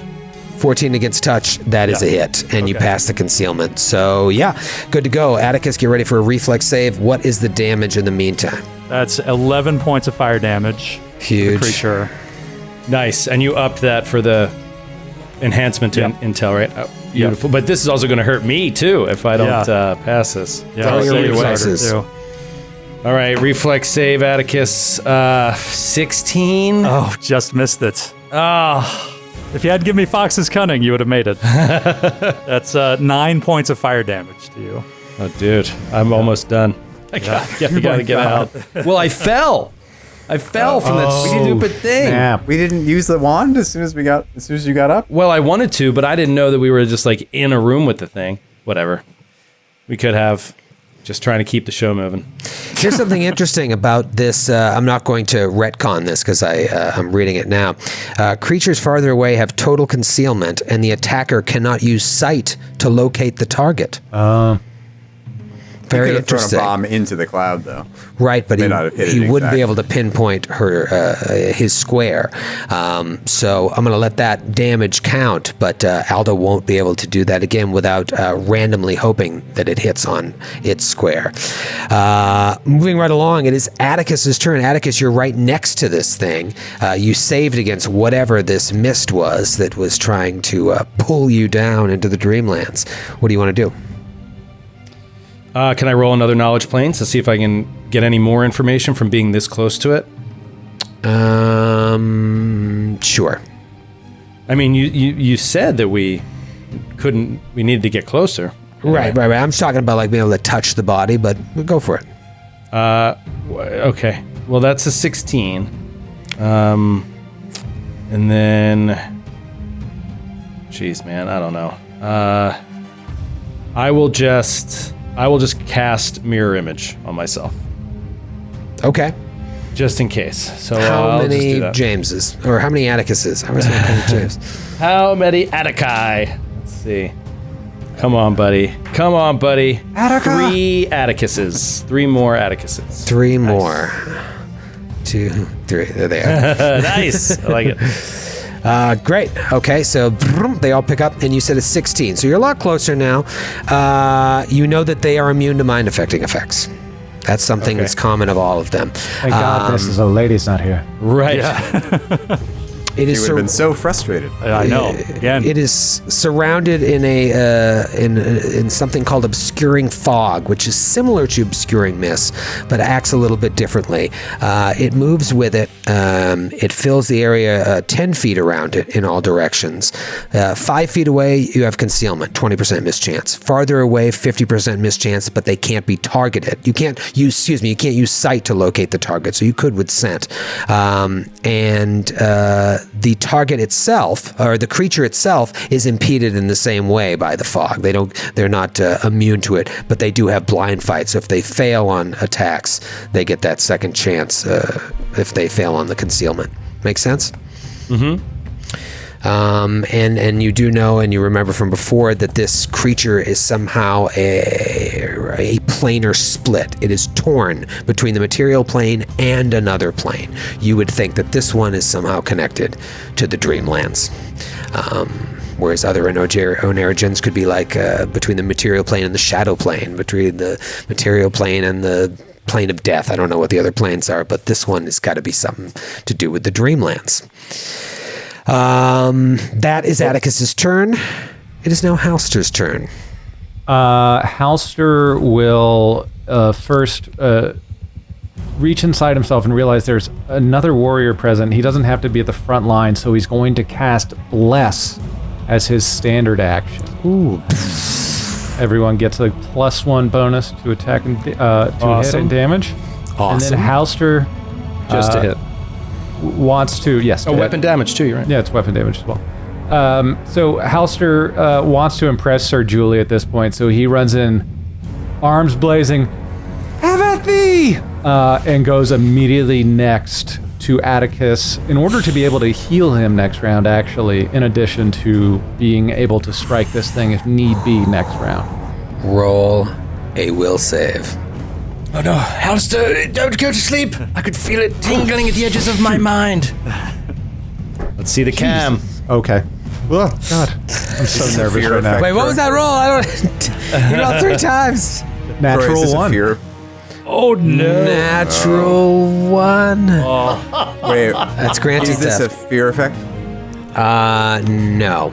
Okay.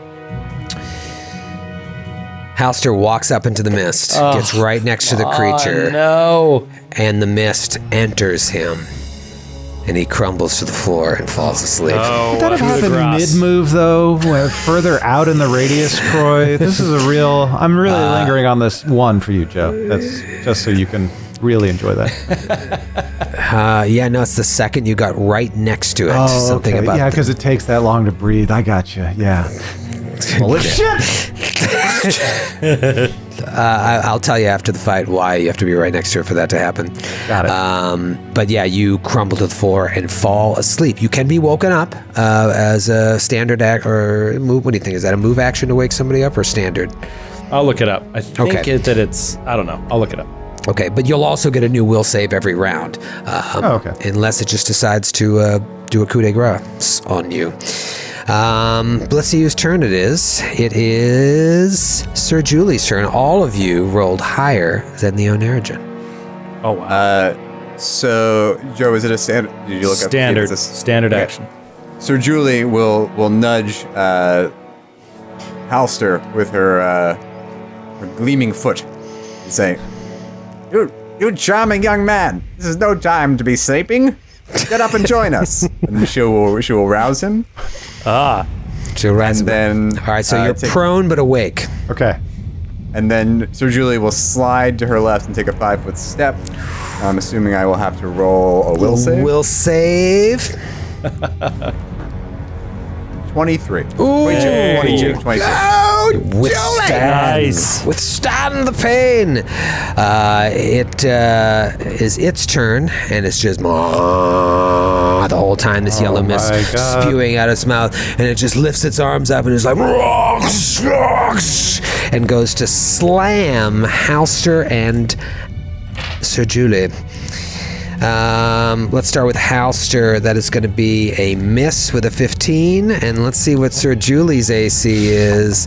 I doubt a 14 is going to hit. Nice. Not gonna do So it. slam, and does not hit. And that doesn't hit your prone AC, obviously, right, Halster? No, my prone Yeah. AC is 16. Okay. Ooh, it's close. I actually had a shot of close. hitting you. And then in terms of movement, no, it's going to stay right there. It feels pretty good right where it is. It is the top of the new round, and it's Aldo's turn. We'll say in terms of how it works out, Aldo, like you caught a beat on it as the mists were parting, but now that all your friends are there, you can't tell if it's your friend or that creature up ahead in this thick yellow fog. Right. Okay. Wow. Yeah, I don't want to throw a bomb in there. I could hit any one of you directly. So Aldo is just going to get over into the northwestern corner of the room, just on the edge of the fog, and just kind of wait for an opening. Just pray. Yeah, it's messy in there. That's a lot of fog, and you probably were able to see a body collapse to the ground. You're like, "There's no way I could be killed already." Maybe he just fell asleep. You don't want to go in there. He's gonna like try to blow the fog away. It parts, and then it like fills up again. But it does seem to actually do something as you blow into it. It is Atticus's turn. There's 4 of you. Yes, 4 of me. 4 of me. Why not take 4 of me? Okay, Atticus. I enjoy it. Atticus will take a 5-foot step back. Okay. And I'm just curious about how this would work with casting. I mean, I know where the creature is. But I don't have line of sight, right? Fuck, man. This is... Every one of these combats is so riddled with, like, the inability to do the things you want to do. I know, it's true. It's every single one of them. Yeah, everything that we're good at, we can't do it because of the circumstances of whatever we're fighting. Yeah.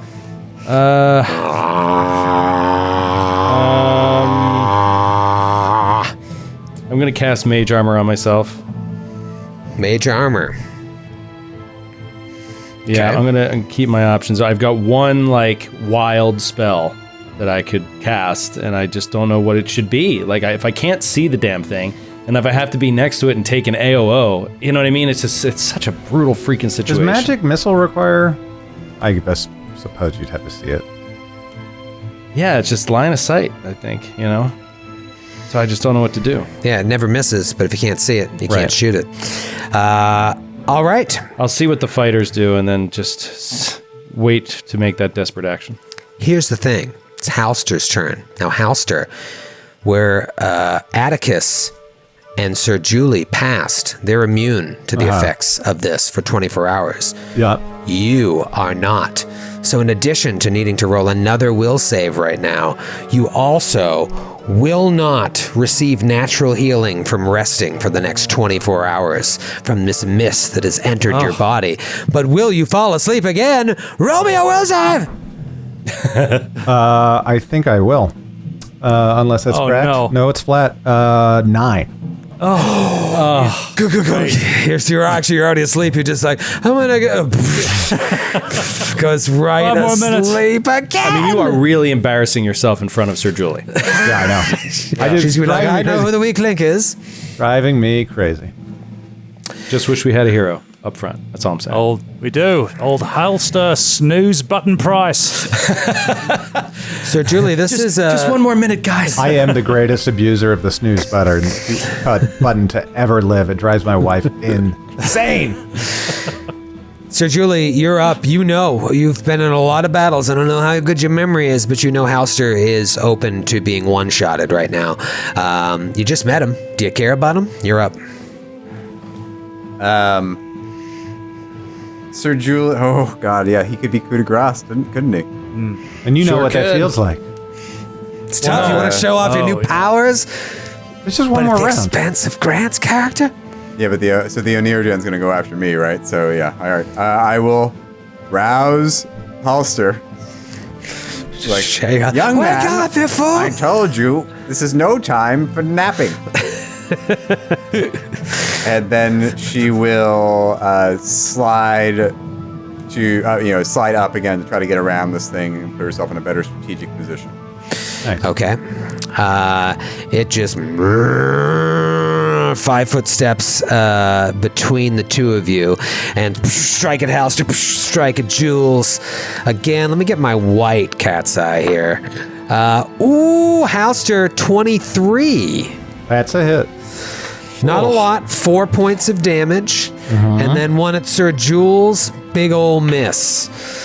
It's just kind of crawling about the room, still emanating that loud sound as it creeps about. You know what? I haven't been rolling concealment, so let me roll that right now for you at least, Halster. I don't think I hit you guys last time, so. Yep. All right. I failed, but I have blind fight, so I get to try again.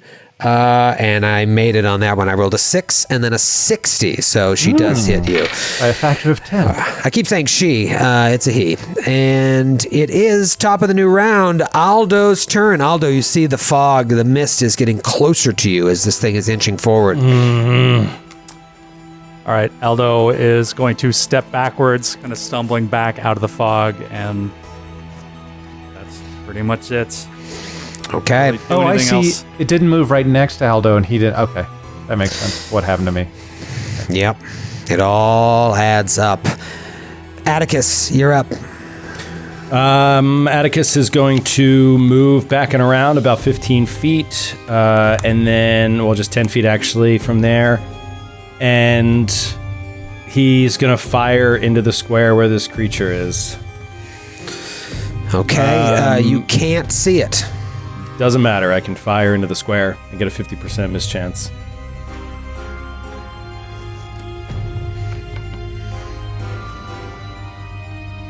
Right? Okay.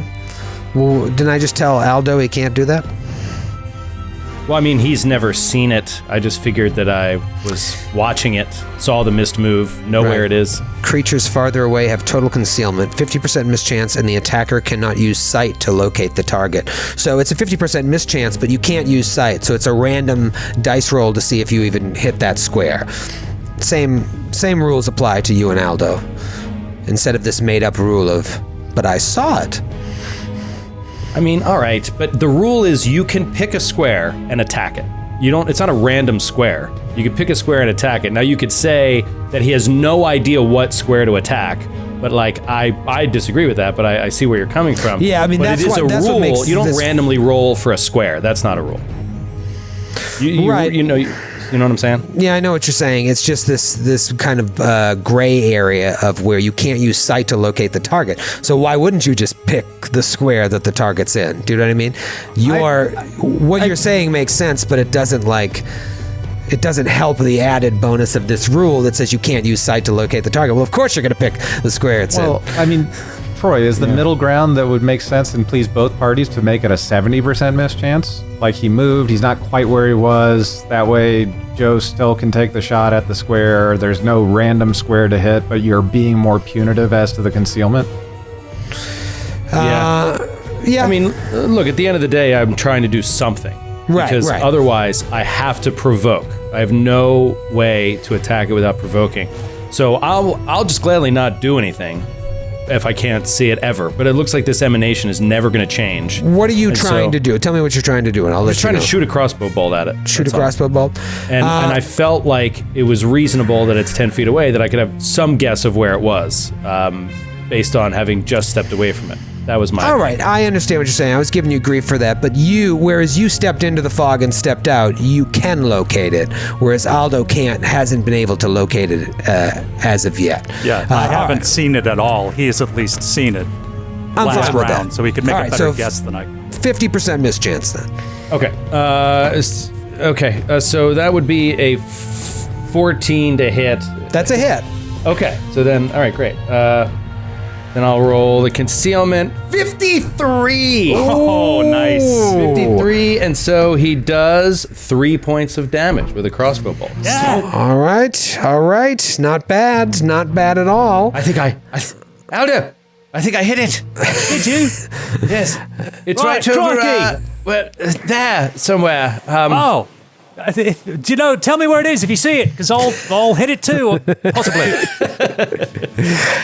Halster, big will save here, man. You're cramping Sir Julie's style. I know. I hate to cramp such a well-established knight's style. Here it comes. Once you pass, you're immune. Natural one again. Oh my God. Jesus. Look what happened when the camera came out.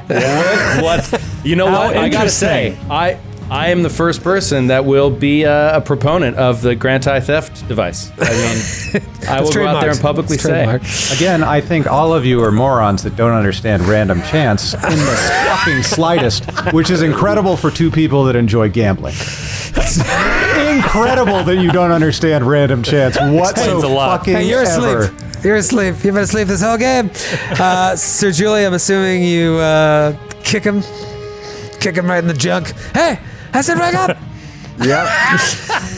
Sir Julie will kick him in the junk and wake him up. Get in the fight. House, you feel a real heavy metal boot without shoelaces land right in your crotch. Oh God! And then, can I stand on this square? Sure. Okay, she'll take a 5-foot step to flank the Onirigen with Halsper. Nice. Ooh, okay. And it will attempt to attack you guys as well. Here comes the hit on Halster, miss, and then Sir Jules, another miss. Nice. So it's not very weak. It's this sleep effect that could be very, very dangerous. Just want to see if there's anything else. Yeah, okay. Let's move right along then to Aldo. Aldo, it's still standing right there. You saw Atticus shoot into it. What do you want to do, if anything? He's going to take another 5-foot step to give himself a little more room to maneuver. Still can't see it. So he's holding his bomb. Just waiting. Maybe a sudden gust of wind will come through and give him a chance to throw it, but so far no. It's so tricky because if he goes in and fails the will save, now Atticus has to use his turn, and then Sir Julie has to use hers. It's only a matter of the time before... There is a theme in between the paralysis that could happen with all the characters, the unconsciousness that happens with these fights. All of these fights kind of are just, like, terrible in terms of what happens if you fail. Yeah. But it's like all the stuff, the motif about dreaming and sleep, and it kind of all knits together pretty neat way. As frustrating as it is. Just to be helpless like that in battle, laying there is the most brutal. Atticus, you're up. You did strike true, but you're gonna need a big move here. Yeah, okay. I'm gonna. You know what? You inspired me, Grant. You inspired me with the talk about how much I love gambling, and I do. So here we go. I just had an idea. That's such a great outfit for you to talk about how much you love. You look like an out of work riverboat, like a blackjack table dealer. All right, here we go. I can't. Here we go. Atticus goes through the mist. All right. Into it. Sir Julie clearly isn't getting the job done. We should have taken the orderly. He steps up. The orderly probably wouldn't have woken Halster. That's accurate. I'm handicapped by being a good character. It's true. He's not battle hardened. And actually, I would argue that with the way that this thing's attacks have been thus far, tactically, it's been very smart to just keep waking him up. Because one of the, you know what I mean? Like, you know that he can eventually save on it, and it's better to have somebody else in the combat. All right, I'm gonna step up and try something crazy. I'm gonna open up my arcane bonded object, my medallion, which I now have. And I'm going to use it to cast Bone Shaker on this thing. Beautiful. And I'm gonna take the AOO, hoping that A, you might just miss, and B, if you hit an image, and then I get it off. Right. And because if I cast defensively, I could just lose the spell, and I don't want to lose it. So I'm going to just take the risk on you hitting an image. All right, let's see. 17 to hit. Oh my god. 18 AC. Okay. I won't even roll the miss With chance. mage armor, 18 AC. Wow, humongous. I was mocking you in my head when you cast mage armor, and look at what a big save that was in the end. Huge. Okay. So Bone he Shaker? steps up and he gets off Bone Shaker. So I need you to roll a Fortitude save. All right, Fortitude save. Right down the pipe here. 15. 15 is a fail, good buddy. Failure. So what do you do? So first of all, you're gonna take you're gonna take 15 points of bone damage. 4d6 bone damage. And then I am going to move you 5 feet. And I want you to move catty corner back away from me so that you're just next to Sir Julie is the only one you're next to. No. Yes. There we Right go. here? Right there, right? Back of the room right next to Sir Julie. No. And I hope that I did that by the book. I think I did. Yeah, you can move it 5 feet in any direction. Yes. Yeah. All right. Amazing. That's huge. You get It an actually extra is the last spell that I have besides cantrip. Skid. Atticus. That's awesome, dude. Halster, you are out. I'm You're good now? awake and laying on the ground. Is it my turn?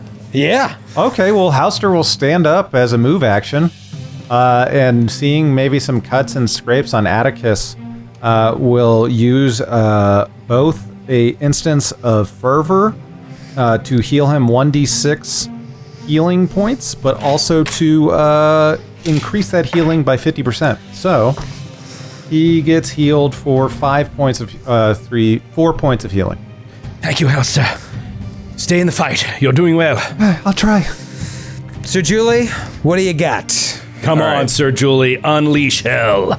Sir Julie is going to take a swing with her gleaming greatsword, power attack, and let's see what happens. Yeah, why not? Go on, Sir Julie. Correct. Okay, 23 to hit.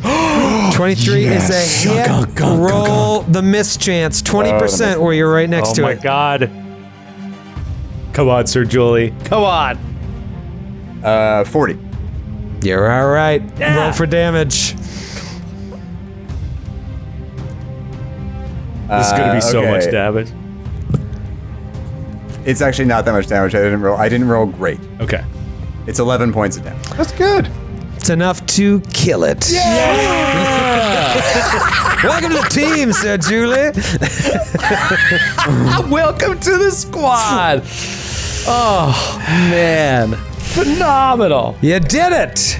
We did it. Now, normally did it. this would be the time when I would do the intermission, but Joe, you said 8 o'clock is your push to 2,000. So before I do the intermission, I'm going to give it another 5 minutes or so to see who wins the gentleman's bet between us. Yeah, I think you pulled this one out. I don't know. We're at 1,100 right now. Let's do a little aftermath of the Call fight. all your friends. Yes. And tell them just open up a browser window and go to twitch.tv/theglasscannon.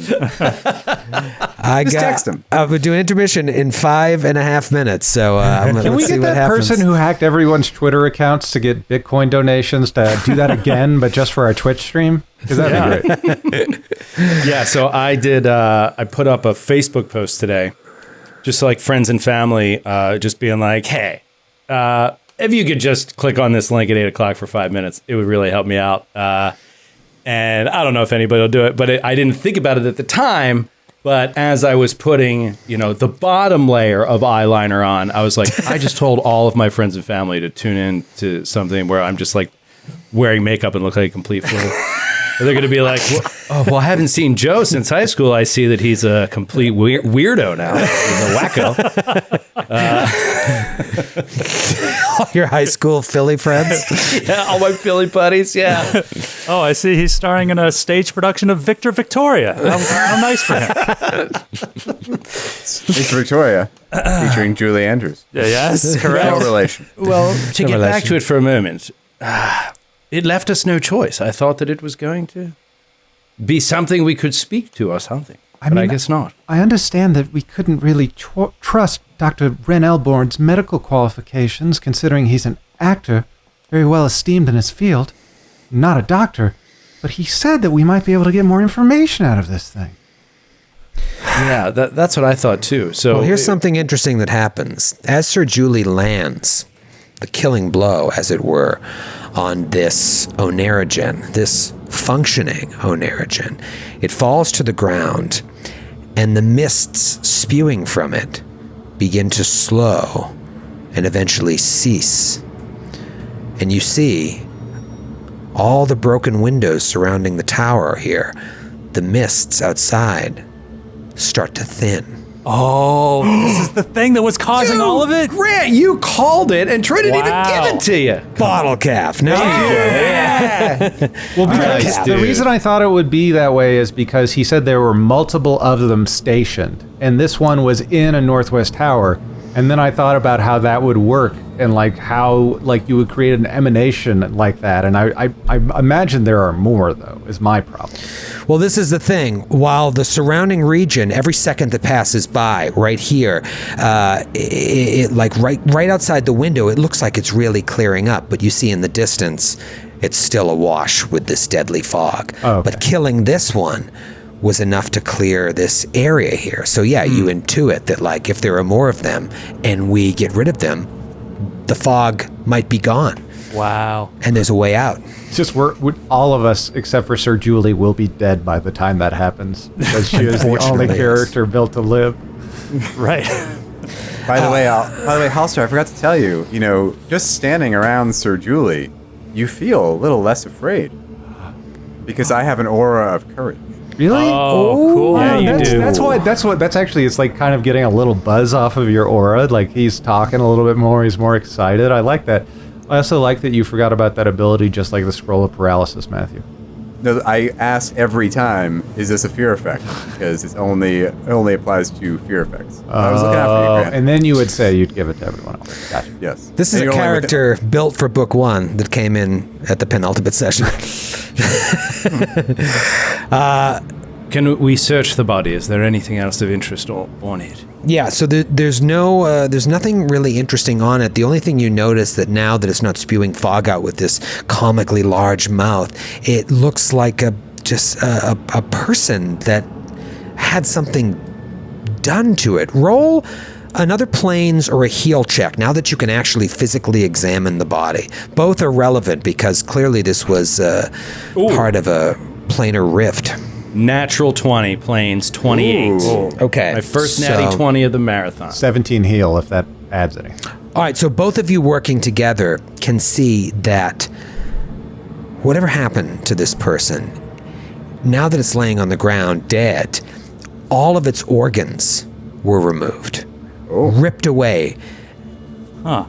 But there's no blood or anything. Like perhaps they were consumed by this force that is now no longer controlling it. That's kind of what you get medical wise, Halster. And then as Atticus focuses more on the planar connection, you can tell that the corpse was exposed to extraplanar energies, and the fog came from that other realm. It's almost like the person had a portal inside of them. So perhaps the portal that was created between this realm and perhaps the Dreamlands ate away at its very viscera. Wow. Question.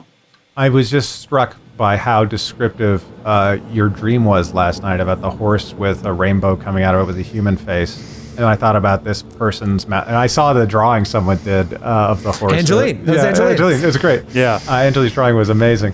So I was just thinking about that, and you just described the wide open mouth spewing. Does this face look like the horse's? The one that was on the horse? It doesn't. Okay. It doesn't. This is a man. Who knows? Maybe it was a patient here. Maybe it was a doctor. Something was done to it. The face that you saw on the horse was elongated, but it was a man as well. That we'd be able to identify if we saw it, you think? Oh, yeah. Or was yeah. it? Okay. Even though it was comically hazy dream and enlarged, if you were to elongated. find that man somewhere in the asylum, and you have not seen him, and this man you have no recollection of. There are strange drawings on the wall. Combing over this entire room, is there anything else? Looking at every nook and cranny, taking our time. Guess we'll have to find out after the intermission. Oh no! Oh, 1324. 1324. So not close at all. so not close. Hey, but you know what? We still got over 2 hours of show left. Stick around. Well, the march to 2000 doesn't end just because we didn't hit it by 8. Maybe some people they've ate some pizza and fell asleep. We're going all night. At least I tried. God damn it. At least I did that.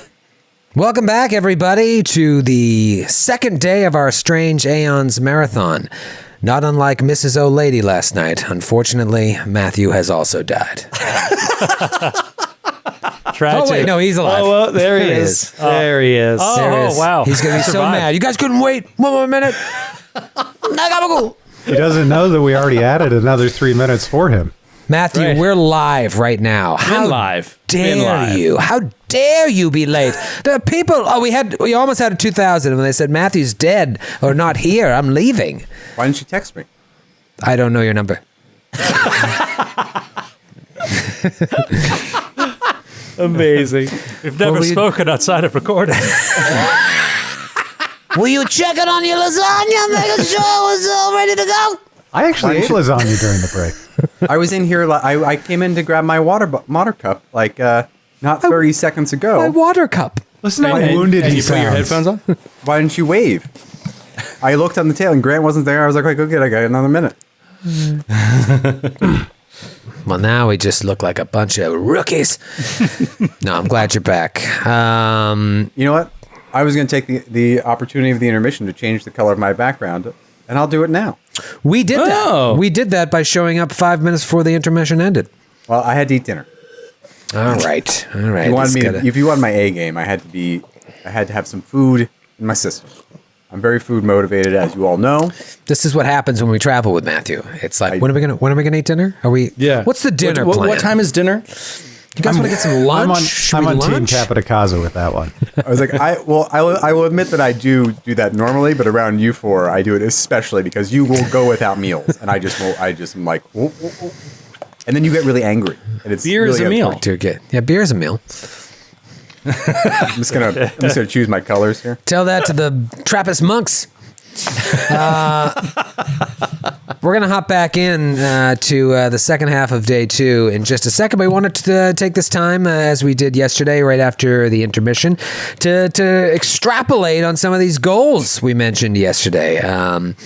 It's funny. We put the goals up, but then we offered this annual membership thing. So we're going to get a real nice month this month from Patreon, thanks to so many people that have switched to annual. And that, I can't tell you how much that means to us. That is going to be incredibly helpful to get us through the end of the year.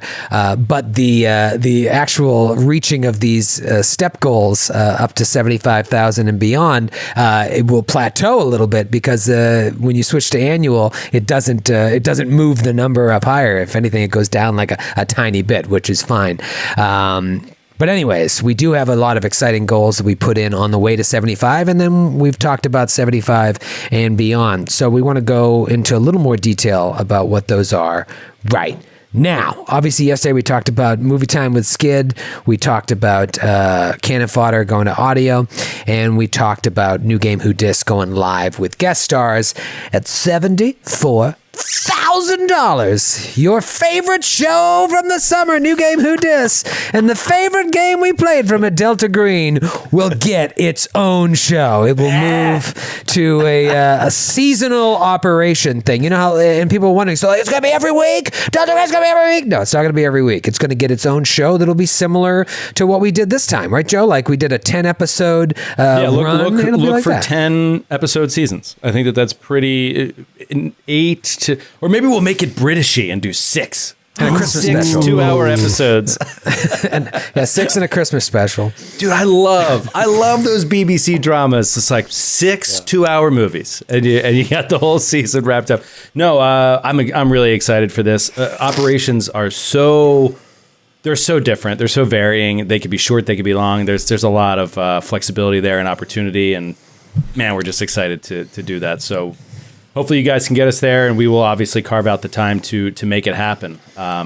Just really excited about Delta Green. Oh, and that is going to be another thing that is going to just how can I put it? Just sweeten that $10 premium audio tier, because it is a $10 premium show, is it not? The Delta Green show, is that, or I think it's $5, and New Game Who Dis live. That's right. You're right. Yeah. You're right. Delta Green is $5. New Game Who Dis, which is free to watch. Free to watch on Twitch. Is premium. $10. Premium audio, right. yeah. In order for that show to continue on, especially with bringing in new guest stars, we got to move that to premium audio. But Delta Green, it's got to stay at $5. After that, obviously, is the big one that we've known about for a while. Glass Cannon Con. We have been acting as if for a while in preparation for this, because even though we haven't hit that milestone yet, like this takes years of prep.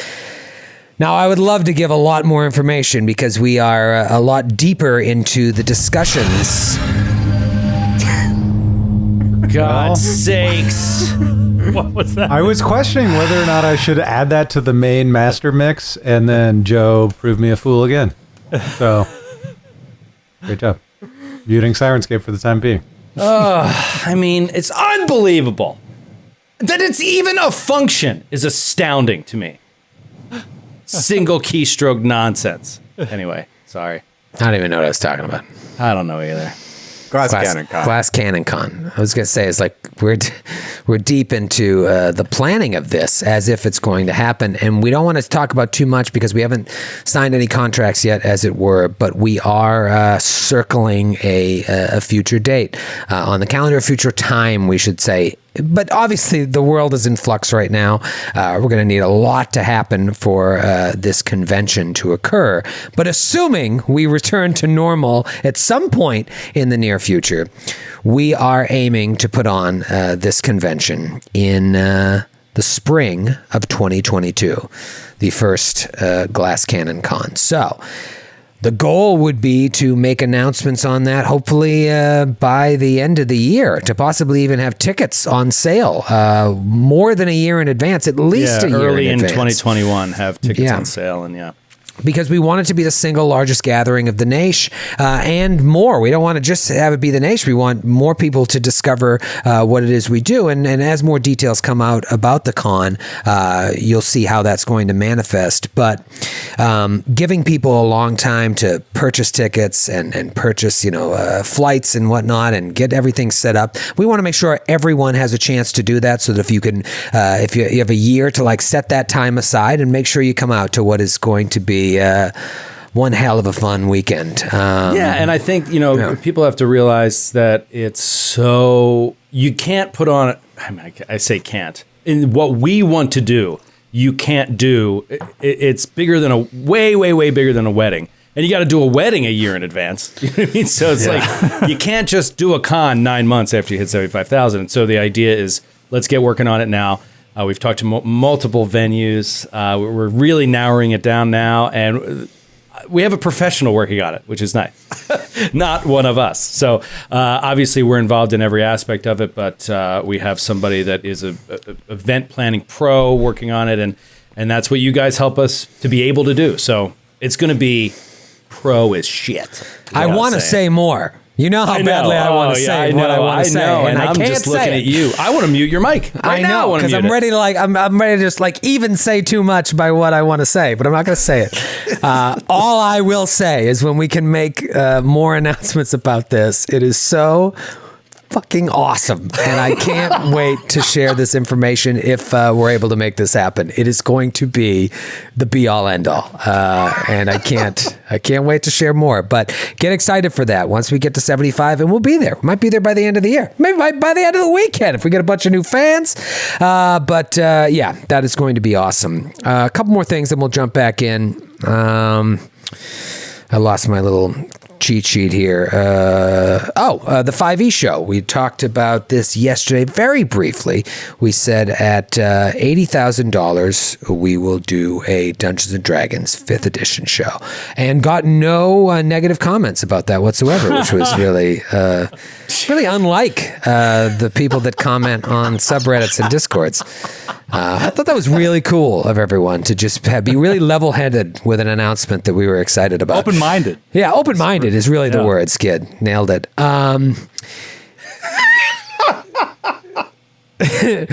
This is another thing we're not going to really go too much into detail about, but if you read the Patreon site, the way the goal is written,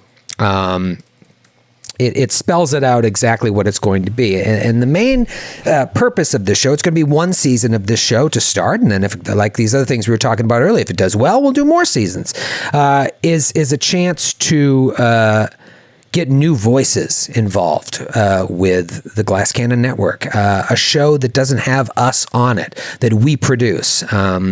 One of the big things we want to do as we grow this network is include shows that we're not on. We simply can't be on every single show, and we think shouldn't be. We think this is a great opportunity to add a 5e show, which is wildly popular, into the mix, have it be played by 5e players, and produce it in the Glass Cannon style, but not be on it, not be wedded to performing on it, to kind of teach other people the Glass Cannon way and then produce something under our umbrella. Yes, I mean, finding, finding the chemistry that works in the Glass Cannon way, and also, just producing it in our style, editing it our way, but not having to perform it. You know what I mean? And like I said, we shouldn't be doing every show. There should be that opportunity to have other people do it. And that's why it's an $80,000 goal, because from start to finish, it is all going to be paid for. You know what I mean? We're paying everybody to do this. And we really want to add personalities and voices to the Glass Cannon Network.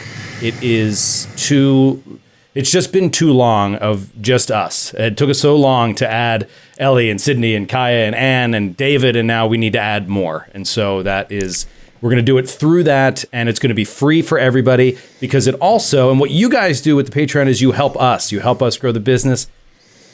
5e shows reach more people. It's simply that the hobby itself, the branding of that brand reaches a ton of tabletop role players. So we want to reach more people, and we think this is a great way to do it, and to do it with our sort of vision, and that's what I'm excited about.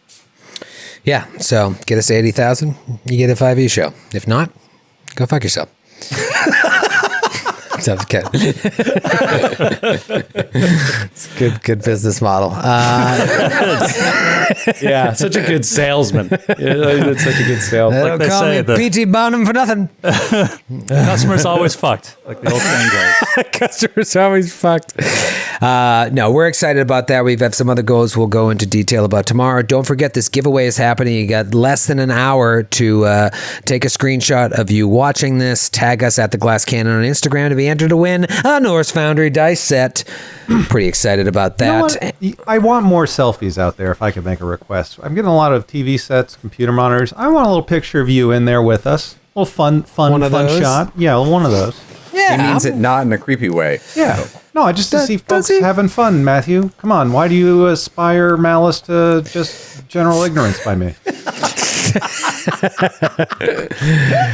Also one thing is we did some crossover with Stream of Blood playing Blades in the Dark. We're going to be doing some more. We're going to do one in October and one in November. We were trying to get one done in September, but September is already a disaster for us with all the stuff we got going on. Because we're bringing too many shows back. Too many shows back. But October, we've already got a date on the books for October and November for more Blades in the Dark, Stream of Blood crossover with our good buddies, the SOBs. I'm excited about that. I'm excited to do more collabs with them in general, just because they're fun to hang out with. I think Jared's a great it GM. won't be too long until you see that going both ways, where you're going to see some Glass Cannon content with guests from Stream of Blood. So we really like working with those guys. Anybody who's watched the Blades in the Dark knows Jared is a really great GM, and I dig their style. So I'm in. They're just good dudes. Yes. Clint and Jared and Ross. Everyone I've met there has been phenomenal, and I can't wait to work more with them. I mean, this is what I'm excited about just in the future, is just bringing more people on and working with more people. Less time I have to spend with Matthew, the better. Right. That's really what it all comes down to. Really, at the end of the day. Just trying to edge Matthew out slowly but surely. You got a nice little 2-minute break at the end of intermission. That must have been nice. Yeah. Did you write any good lines for your play? My sister who does not listen to the show because she doesn't like this kind of thing, but did hop on to support us at 8:00, texted me and said, hold on, I'll read the exact text. Oh no. Why do people comment about you being invited to things? Are you being bullied and left out? I think that's a sisterly instinct, because after the Glass Cannon live in Dallas, my sister Elizabeth, who is the tougher of my sisters, pulled Troy aside and was like, "You stop fucking bullying my brother." She really did. Yeah, I get that a lot. That's great. I responded often. And on that, before we jump back into it, I just wanted to say a quick thank you to everybody that came out at 8 Eastern tonight and tuned in. We've seen a huge jump since the start of the show.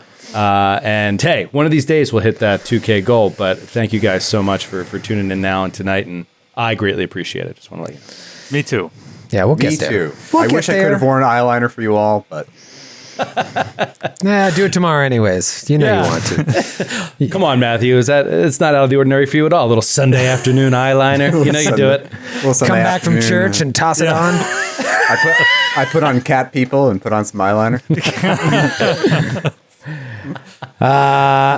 As this battle ends, obviously the Onerigen falls and the mists directly surrounding this area begin to thin out. However, deeper surrounding the island, the mists are still thick.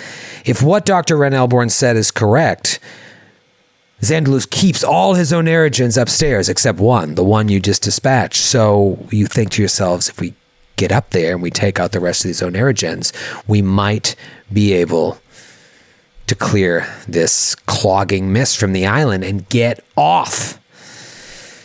In the meantime, you're in this weird room. The windows are broken. I think Sir Julie saw some obsolete medical equipment, hand-drawn charts on the wall. Now that you're out of combat, what do you guys want to do?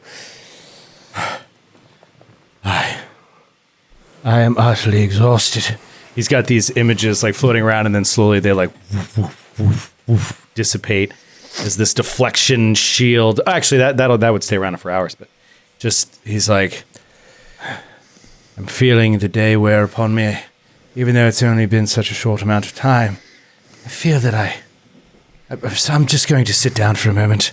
And he sits down. I'm just trying to I don't play a lot of casters, and I love wizards. I just want to play more of them. And I love this idea of like, what does it feel like when you expend every ounce of spell energy you have? You know what I mean? Does it really feel like a fatigue washes over you in some way? So yeah, he's just exhausted. He has not one spell to cast besides a cantrip, and he just sort of sits down on the floor and is breathing in and out. I'm not surprised, mate. You look bloody rooted. There we go. Love it. Do we remind? I in my mind thought Xandalus was upstairs, but it seems that that's not true. He's elsewhere, right? No, that you passed by stairs to get to this this tower room that led up. So there are stairs going up. You were just trying to find this tower to find the Onerigen first, thinking that maybe you could question him. Now you realize that's not the case, but you did learn it has some connection to the mists outside. So now it seems as if all roads lead to upstairs. But yes, I believe, rubs his eye, I believe our mission is becoming clearer, is it not?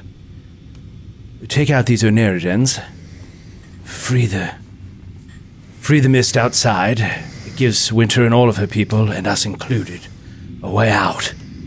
I think that has to be our primary objective, and the rest of them, we can assume, are all surrounding Xandalus. But I still do not know. Do any of you, and Sir Julie, you've heard about this coat of Xandalus, praising him so often. Perhaps you've picked up a thing or two.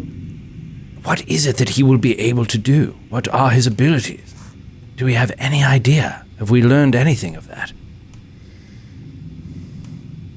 No, I guess not. No, sorry. I totally drifted off there. I don't know what we're facing. What? I'm a bit rooted myself. I think perhaps you should rest. And, kind of let's get a little bit of freshen up, and then we can approach it from a different angle. But I think you're right. We've got to get up there, and we've got to kill the rest of these things. Yes, I agree. I'm feeling a bit narcoleptic. Why you shouldn't be tired, mate. You just slept like 3 separate times. I never got to REM sleep though. It was just wasn't restful is the problem. Fair enough. Your whole combat was just a series of naps. I know.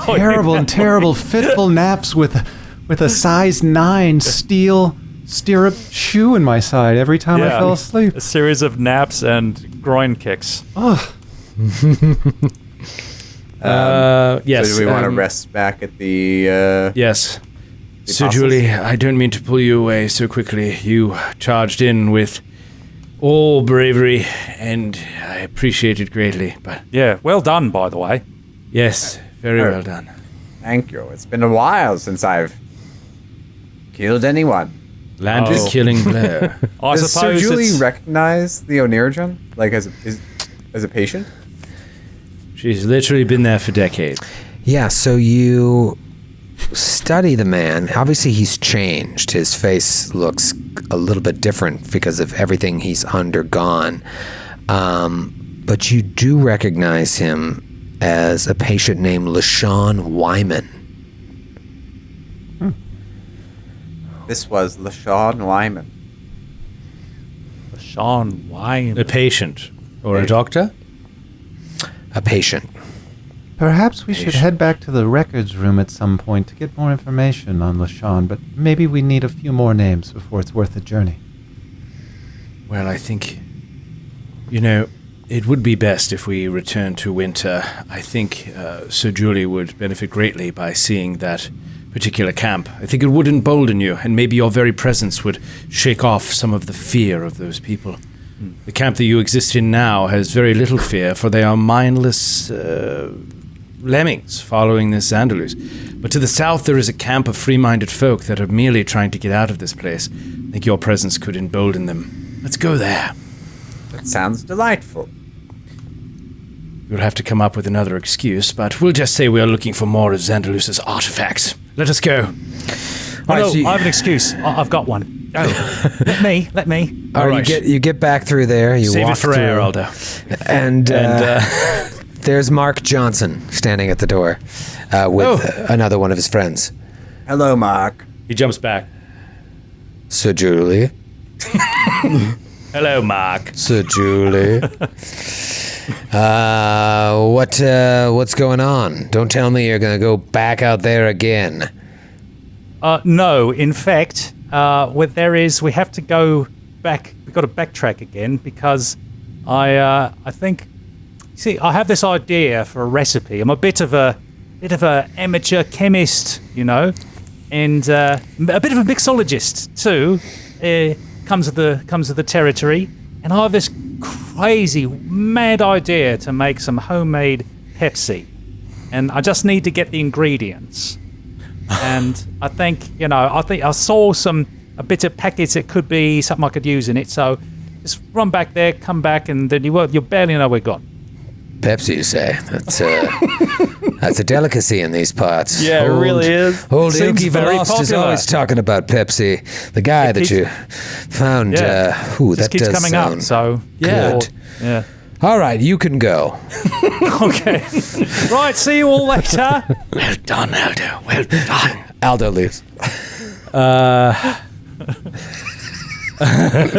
Can you also make Coca-Cola, Aldo? I prefer the Coca-Cola. I know. Well, I'll work on it. Okay, thank you. It's a Okay. secret form. I like the original, by the way, just in case. Classic. Classic, yes. Okay. Thank Classic. Fair enough. Can we go to Winter's Camp? Yeah, he's like, all right. One more time, I'll allow this. I don't know I why just it need help takes carrying all the bottles. 4 of you carrying. But why don't I go with you? Maybe I can help carry. Bother you. It's a secret recipe. No It's need. in the form of a secret. All right. You owe me at least one bite on each of your ankles. All right. Now, Mark, we talked about this. So, Julie, you're cool, but I'd like to bite your friends. We'll talk about it later. Just let me know where you're sleeping. I'll take care of it. And he lets you go. And so you get back to Winter's Camp. And Sir Julie, you have been here before. Obviously, it looks a lot different now with these survivors clutching logs holed up in here. But there, while it is primarily dedicated to Pharasma, there is a statue of Sarenrae as well that you have probably come and prayed to before. So And she does so now. Winters, as you're doing that, comes up. Who is this? May I present Sir Julie Andrus? We found her in the north, hiding out in the same camp that we told you about yesterday.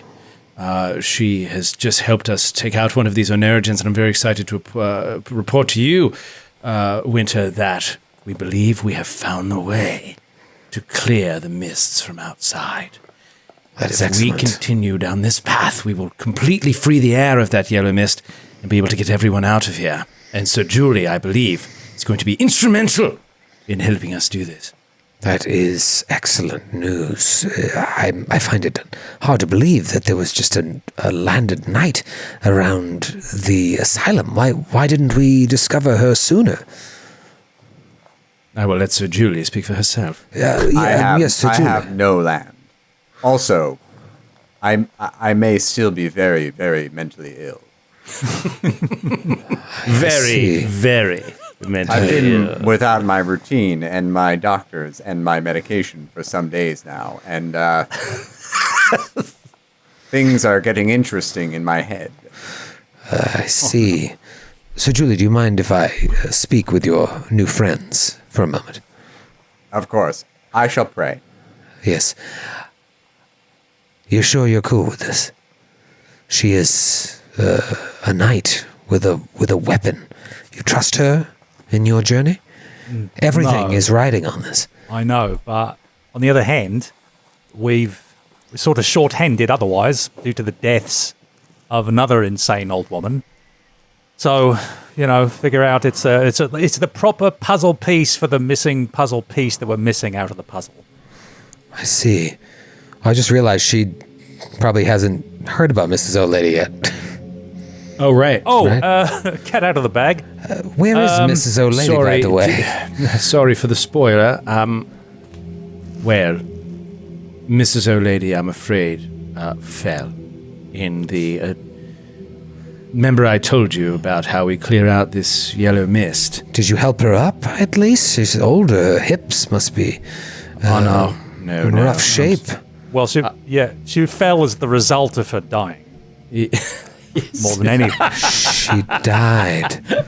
Oh, that's horrible. But don't worry, Aldo embalmed her. It was really fantastic to watch, actually. He's very skilled.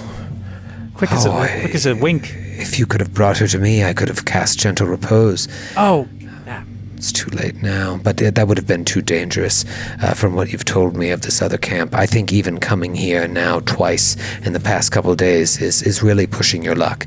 If we cannot fix this before these apostles find out about us, this could get worse before it gets better. So rest here, and then I would say do not come back until your mission is complete. It's just too dangerous. And we have to complete the book by the end of this marathon. Yes, there's a lot riding on this.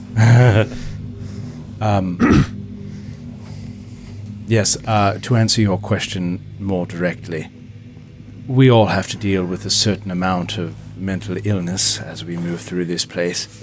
I can only speak for myself, but I know that I am not wholly there. And so we can only take those who seem, at the very least, to be on our side. And she could not have made a better impression. She made it very clear she was anti-Xandalus. And then in the first opportunity to cut down one of his followers, she did it with incredible effectiveness. So, for my money, I'm happy to sleep in the same place as her. I think she will guard us rather well. And don't you just feel more courageous when you are in 10 feet of her? I'm not going to lie, I do. The minute she walked in while I had my questions, I do feel very courageous. Right, and then the moment she goes over to pray, a mere 15 feet away, I'm afeared again. Yes, I need to be within 10 feet of her at all times, and I will stamp that fear down. Well, I trust your judgment. Obviously, mourning the loss of a friend will be difficult, but these are strange times, and hopefully the end is nigh. If what you say is true about these Onerigens, then perhaps we are nearing our escape. Yes, I think it is. Yes, right in front of us. Now, I must get some rest. Yes. And we will finish this as soon as possible. All right, wonderful. I'm just going to stand over here. And, so she just let you crash there. And I am actually going to try to alchemically create some homemade Pepsi. Use craft alchemy.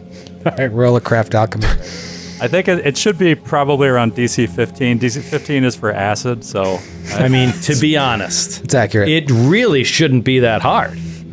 Yeah. You know what I mean? Yeah, there's whole factories that make gallons of Pepsi every day. Little food coloring, little sugar, little syrup. Come on. Yeah. Yeah, I like 15. Natty 18, that's a 20, that's a 26. That's some good Pepsi. Yeah, all right. God, Ilky Velost is going to be psyched if you find him. Count me in as a member jug. of the Pepsi generation. If he hasn't already turned into a ghoul. I have a big jug of really thick homemade Pepsi. You think you made like a concentrate that could be like carbonated later, or did you make actual so bottles? For fountain drinks? Yeah. Yes, it's fountain syrup, yeah. That's a jug of fountain syrup. All right, anything else you want to do here? Just if anyone else is hurt, Halster has plenty of blessings, so we don't need to use any wand stuff. He'll do that. He's going to have to do that to himself because he can't. Yeah, because you heal. don't get the natural healing. Yeah. Okay, great. So, do you think you have enough to get me 10 hit points? I was 10 down. Yes, I have 4 1d8 heals and 3 1d6 heals. Oh, great. Okay. So we'll heal up, rest, and I will take off mage armor. I was like, look how good my AC is. And let's rock and roll. Rock and or roll. You head back the next day on the way to the Apostle camp, still unmolested. Out of the corner of your eye, though, you always feel like there's shadows creeping around, strange aberrations darting into the floorboards and into the cracks in the walls. Eventually, you make it back to the Apostles' camp. You're greeted by Mark, Old Bitey Johnson. Mark. And to Julie. There's a short story in between. What exactly happened between them? That's the flashback I want to see. I think it had to do with ankle biting. I thought you guys would come back last night. I was all ready. I had a bib on and... Well, anyways, I'm glad that you're here. Just let me know next time you sleep, and I'll come give you a massage with my teeth. Oh, God. Right, well, where is Ilki? Ilki? He's over there. Right, we have urgent business with Ilki. If you'll excuse us. Please. So yeah, you go over there, and he looks to be doing well. He has not turned into a ghoul, and he has a shirt on now, and he's just chilling there. Oh, hello. Our friend Aldo here has something to tell you. I think it is something that could get rid of that ghoul fever. Aldo? Could be. A little surprise. He pops open the homemade Pepsi, pours a little bit of it in some carbonated water that he has. Busy. He's just like, don't drink it too quickly. There you go. What they say. I haven't had this, and I can't even remember how long. He drinks it, and it's so powerful, it kills him on the spot. Oh, dear. I guess the formula was a bit off. No, he drinks It had to be cyanide. Did you make battery acid instead of Pepsi? Oh, damn. Strychnine. He's overjoyed. He's like, I have to sit. Oh my! I'm feeling things all over my body I haven't felt in a long time. I actually need to go stand behind that curtain. Thank you, sir. I appreciate this. This is so fucking good. You're quite welcome. It's a real bottler, isn't it? Yes, I suppose it is. Yeah. You could bottle this and sell it, but don't. No, this is only for old Ilki. Yes. Maybe I could have some more later. I'm feeling a real high right now. I don't know if I want to get in a fight or fuck something. All right, okay. I'm all fired up. Is that what the ankle biting is about? Is it a sadomasochistic type of No, thing? that's old Bitey Johnson, not me. Oh, sorry. Yes. Anyways. Go behind the curtain. We've got slightly less urgent business to attend to. Shall we? Let's go. So, Julie, follow me. You guys know Ailke? We just saved his life. He was detained by some horrible ghouls. I don't want to seem insensitive or dismissive of people's mental health problems, but that guy is a real weirdo. Yes, we've picked up on that, but deserves to live all the same, I'd say. Wouldn't you? Of course. And for Right. someone suffering from depression, he's never looked happier since you met him. Well, see, that's the thing. That's one of the things that they would prescribe for depression in medieval times was homemade Pepsi. Homemade Pepsi. Look it up. Yeah. Get yourself a bloodletting and a can of Pepsi, and you're good. They called it that's some Dr. leeches. It's a homemade Pepsi. Pepsi. Okay. Can we now head back and then where we fought the first set of ghouls, the first set of 9, there are 2 doors to the south that we haven't opened, and then a stairway going up. Yes. And then there's another door to the freaking north that we haven't opened. No, you did open that, and Oh, we did. it just led to the outside, and it was so cloaked with mist. You were like, to hell with it. You don't. Well, we can open these doors to the south, or we can just proceed up the stairs. I don't know. Part of me thinks we just go up. Let's just go up. Let's just do it. Sir Julie draws her sword. Up it is. Considering how nearly every detour has just only served to chip away at my health and spells, let us go up the stairs.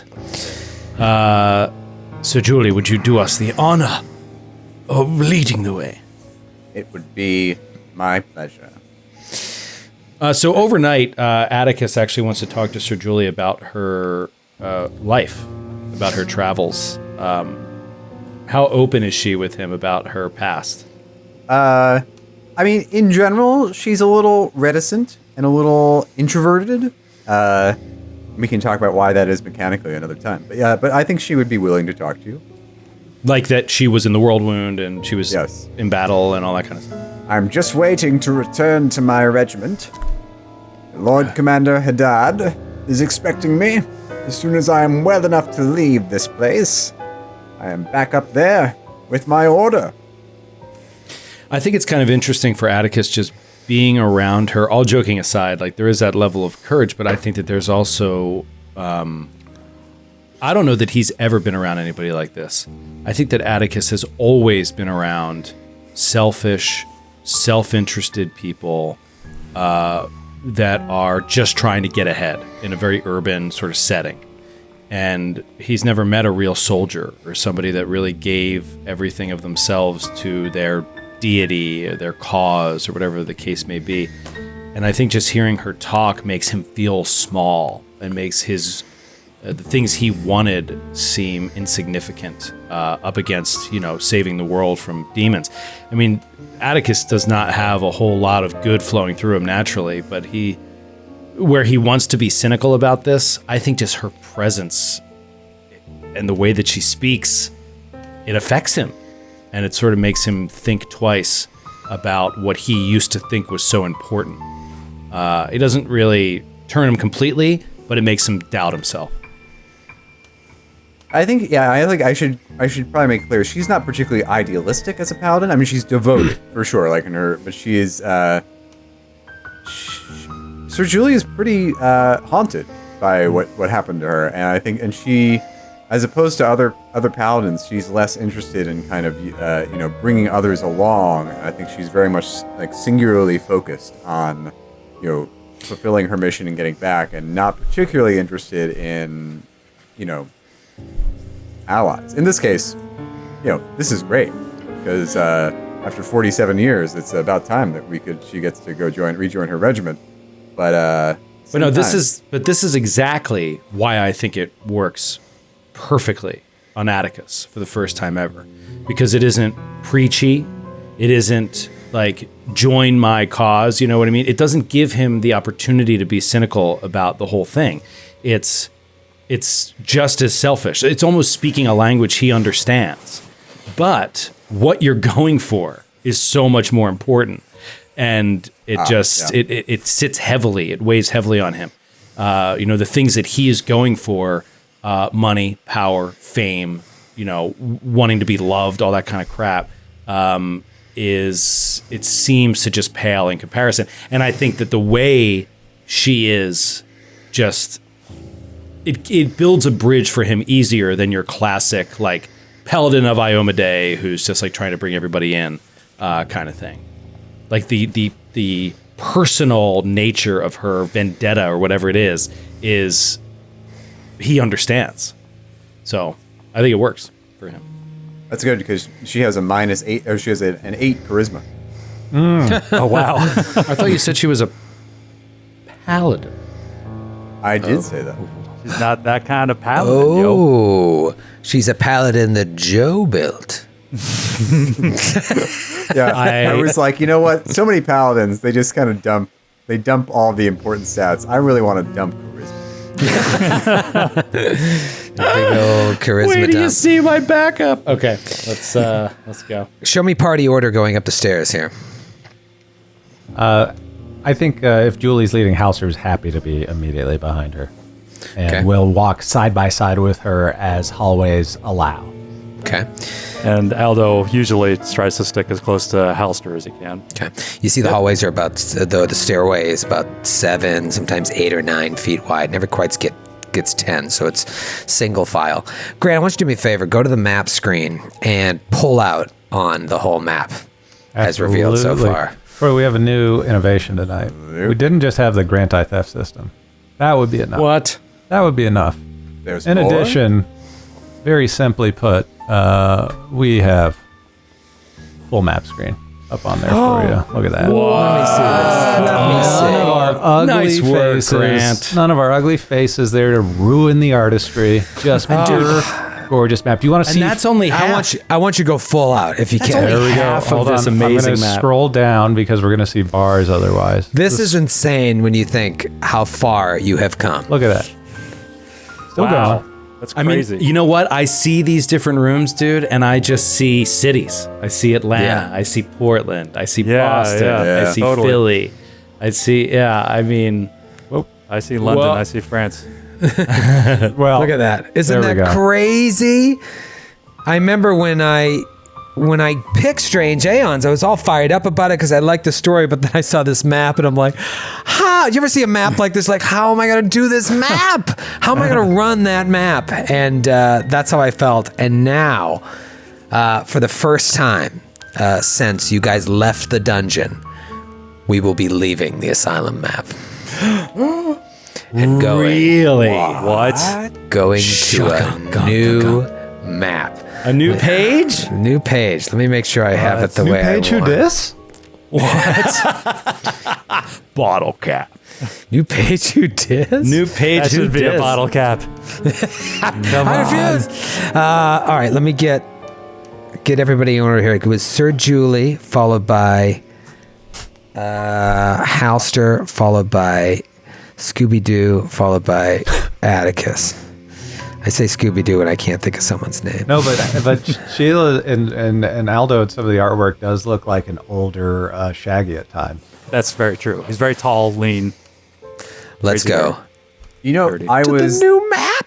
like 10 days ago, years old, when I discovered that who voiced Shaggy in the original Scooby-Doo. I think we Casey talked Kasem. about we talked about your revelation, I was the moment you believed in a higher power. there was so much more to Casey Kasem than I had ever previously thought. Yeah. All right, you see you're in a stairwell. It just keeps turning. And there's a landing ahead of you, and then it looks like the staircase continues to turn to the left. We step up. Okay, you step up, and a couple things happen. All right. Aldo, stay close to me. I will. Let me show you the room here. I'm so frightened. It's really happening. Come within 10 feet of me. Always turn- stay you- within 10 feet of You- Sir Julie. I just looked at Joe. You turn the corner to get to the next. You turn the corner at the landing to finish going up those stairs, and the wide flight of stairs raises to a chamber that has almost completely collapsed upon itself. And it makes sense. What little you saw of the upper levels, like in the room with the apostles, there are staircases that are all crumbled. It would make sense that if the building shook, the upper floors would have collapsed first. So whatever tremors rocked the first floor have completely decimated the upper floor. The original shape of the hallways or rooms ahead of you are completely indistinguishable at this point. You can't tell where one room or hallway begins and the other one ends. Shattered pieces of wall, ceiling timbers knotted like broken fingers slump precariously on top of one another. Despite the chamber in front of you's near ruin, a number of tables, chairs, and bedrolls lie about the room. You see, through a gap in the wall of this room to the north is a hall or another room, you can't quite tell, completely choked with yellow fog. Another one. Standing in front of you at the table, at the room center that's scattered with food scraps and melted taper candles, are three humans.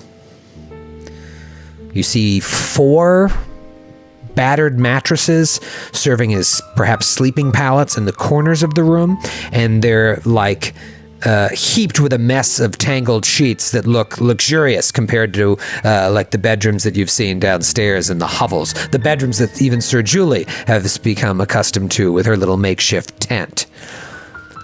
The three men around the table turn to look at Sir Julie. Do I know them? They look a little familiar. You don't know them by name. They're younger.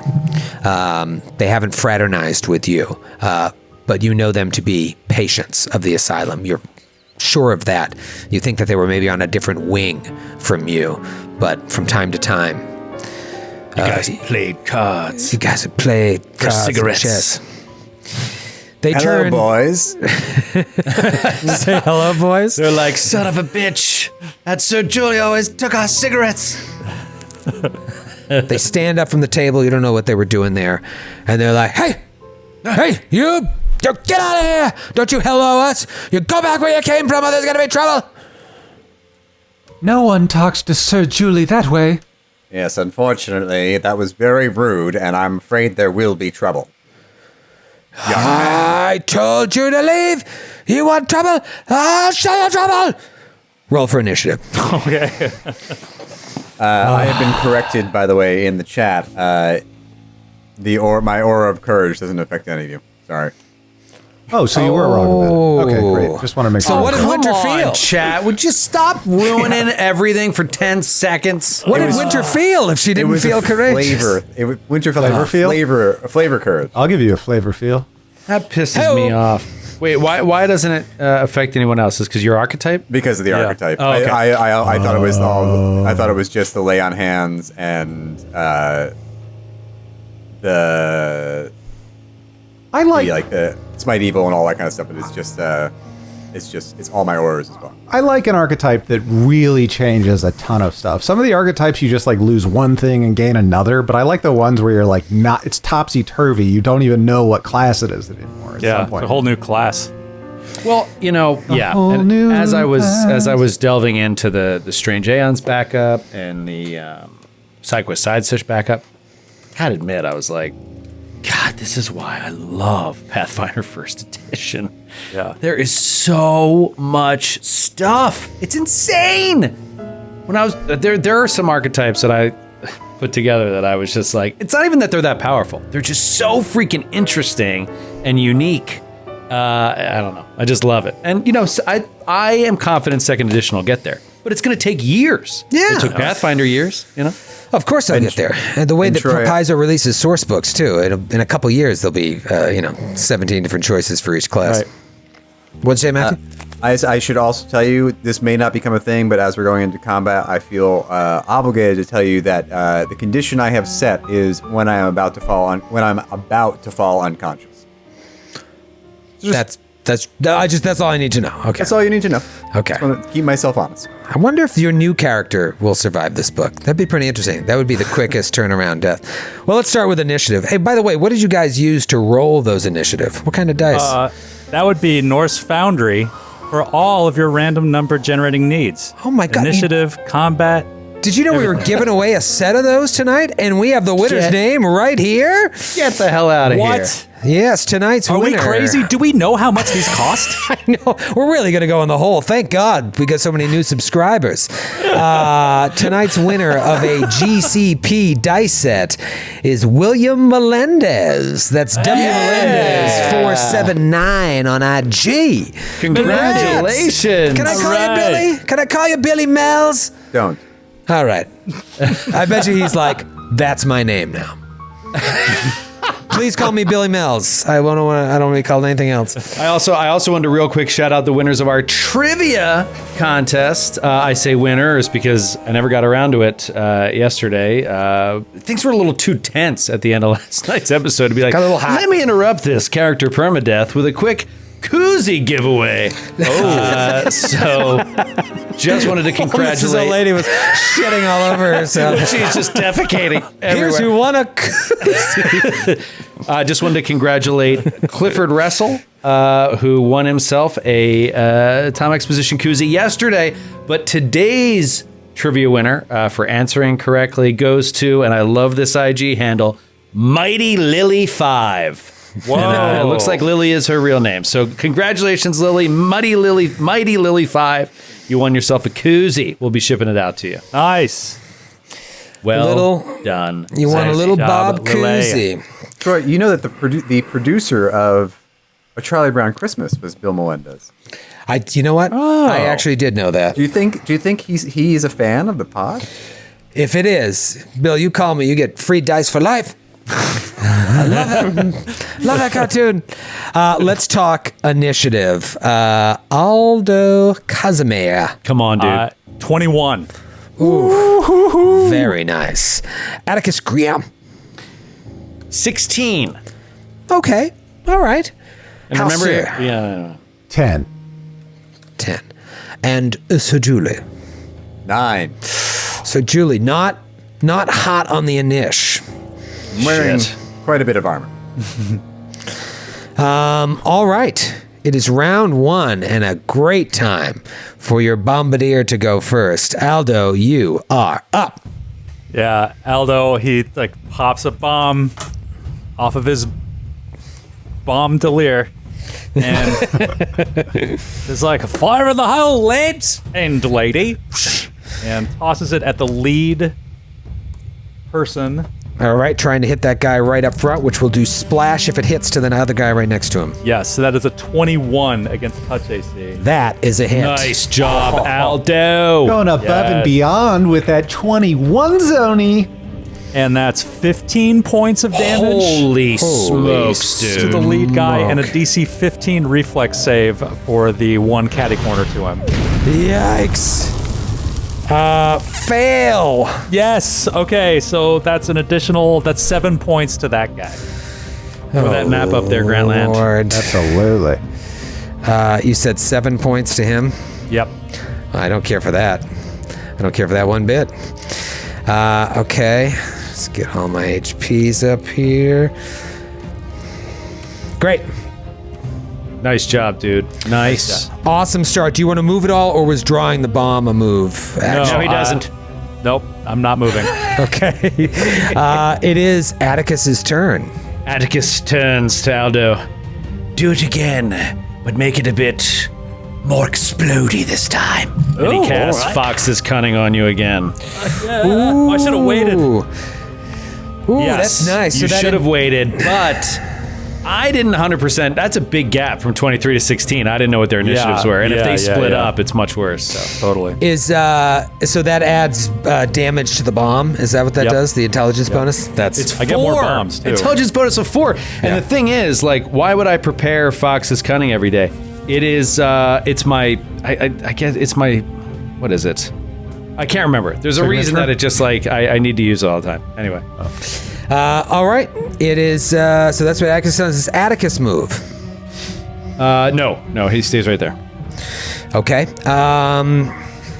No, you've made me mad. All right. So the dude up front charges at Halster, flavor charge, not actual charge, and the guy in the back comes up as well to Sir Julie. So they are blocking your means of entry here. They've thrown themselves into the fray.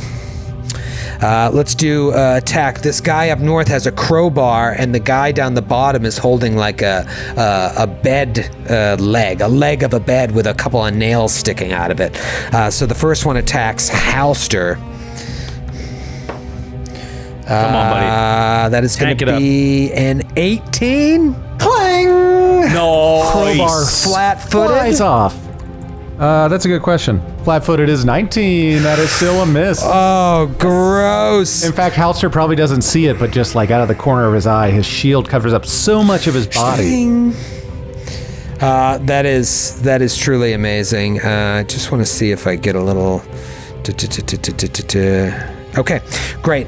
Next one is against Sir Julie, flat-footed as well. Big ol' miss. Nice, Sir Julie. Misses through. The one in the back is just like, hey! Turns around and yells to the back. Oh. Oh, that's fine. Bring them on. This is perfect. Yeah, Aldo so is this all is- buffed up as shit. Yeah. Good to go. And then, that's... Aldo is smarter than Einstein right now, Right. for one thing. Yes. Yeah, is that in the same scale, like where you're at 20 strength, you're stronger than our rhinoceros? Is that also like listed to be like IQ equivalent, like 240 at your Yeah, intelligence? well, Yeah. what are you? Are you 24 or 22 right now? I'm a 22 now, so. Yeah, I mean, just... Yeah, smarter than Einstein, smarter than Newton. It's just ridiculous. Yeah, it's for like 3 minutes.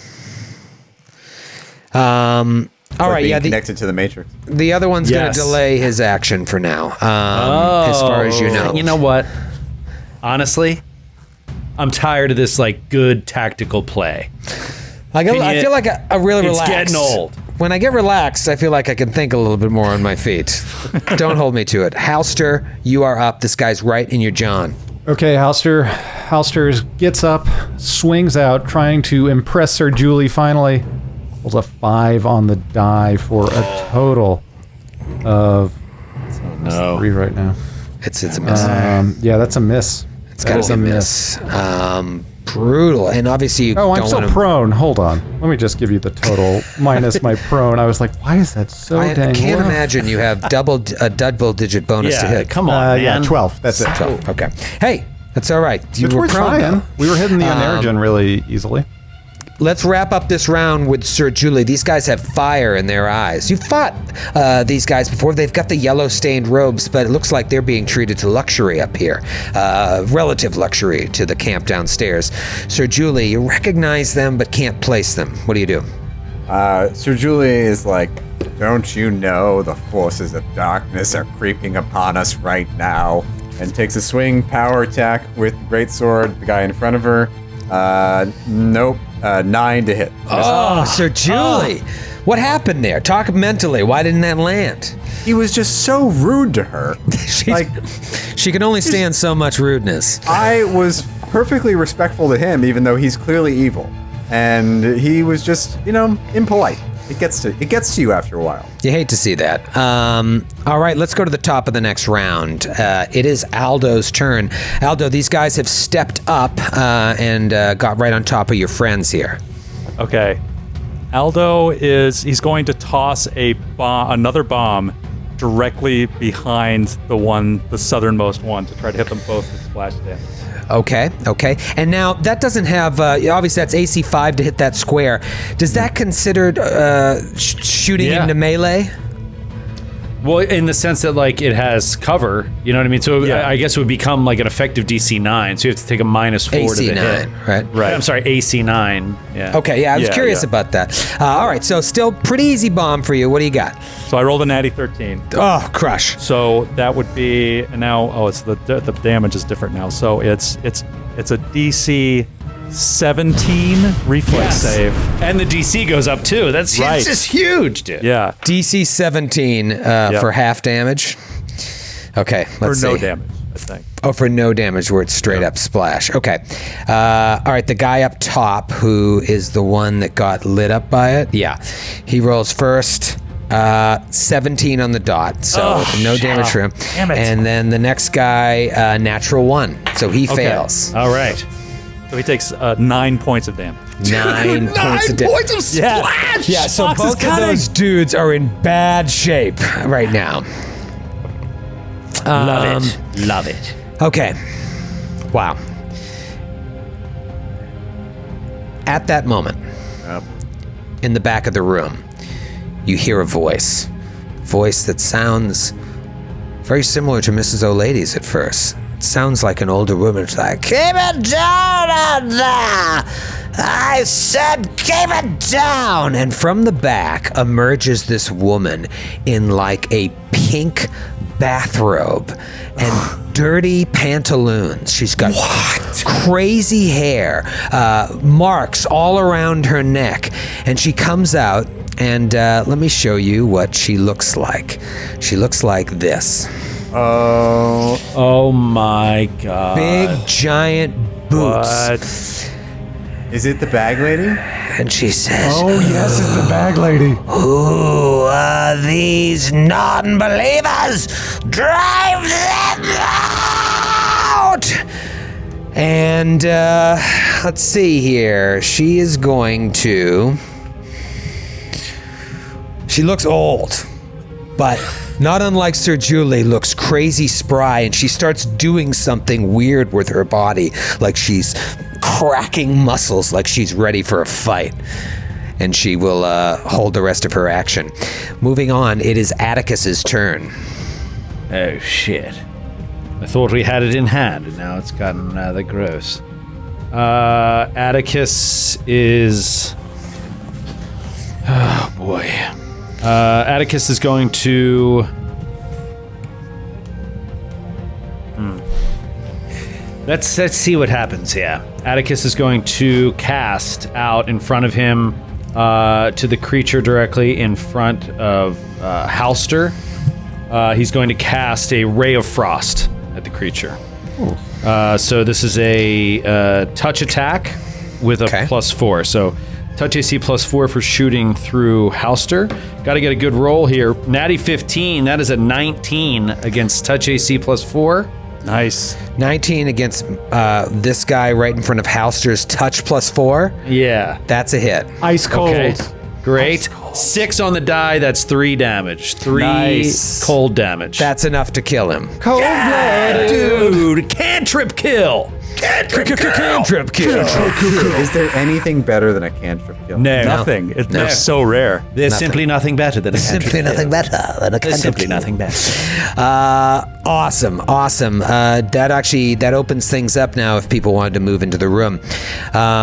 Meanwhile, it is their turn. So, the guy that's standing next to Sir Julie will attempt to...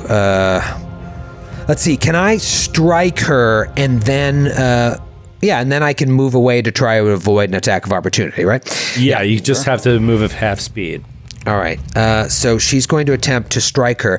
And Sir Julie, based on a feat they have, you are flat-footed as it tries to hit you with this end of a bedpost with a nail sticking out of it. Against a flat-footed cracked die, Sir Julie, this is going to be right down the pipe here based on your flat-footed. 15? Miss on a 15. Yes, Sir Julie. All right, now Clangs off her armor. Now it's going to attempt acrobatics check to try and avoid an attack of opportunity from you. So this is straight up against your CM Dizzle. Cracked die. Okay, it's going to be close. 18. You just made it. Oh, God. I thought you had a 20 or so. So it zips around the corner and out of sight from you guys. Obviously, you can see where it is on the map. The other one just steps up into the 10 feet away from it to the north and stands there waiting. Doesn't take a standard. Doesn't take a genius to let you know what it's thinking about doing. You know what though? I'm gonna step. It's gonna step to the north. Halster's turn. So, Julie, I'll take the northernmost fiend, okay? You got it, young man. You got it, young He man. smiles back at Sir Julie as he careens down the stairwell and takes a swing out at the bad person around the corner. Come on, Bad baby. person. Okay, that's good. That's an 18 to hit. 18 to hit. One thing happens first. Actually, no. That doesn't happen first. The 18 happens. That is a hit. Great. Give me that is damage. A This total one's of taking no damage, right? Yes. 8 points of damage. 8 Nice. points of damage. Great. Now it'll take its standard action. I couldn't ready because I moved. No. You can move and ready. Okay. Well, it's still up, so it doesn't really matter. I'm still going to take that damage unless I crit and knock him unconscious. So it's fine. I'm going to just take an attack. This is against your flat-footed AC. God, it's crack die city here. 19 against flat. That's exactly my flat. All right, here's what's going to happen. First, you're going to take 4 points of regular, then you're going to take 4 points of sneak attack damage. Boom! It hits you with like it looks like an old, like a thick ruler that would be like all folded up. It just shaboom, baps you with it, and some of the metal that is covering the wood is exposed, and it slices at you. Like I'm back at Catholic school. Sister exactly what it's Marie, like. leave me alone. Also at that point... No, I'm going to wait. It is Sir Julie's turn. Okay. Sir Julie spotting. Does she recognize the old lady? You have heard tell of her.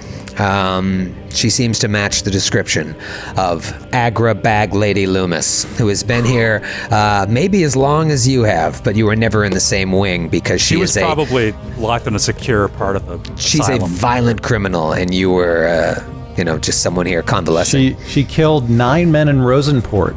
They were called the Bag Lady Murders, and that's also where Xandalus was transferred from. So there's some sort of connection. coordination. Connection.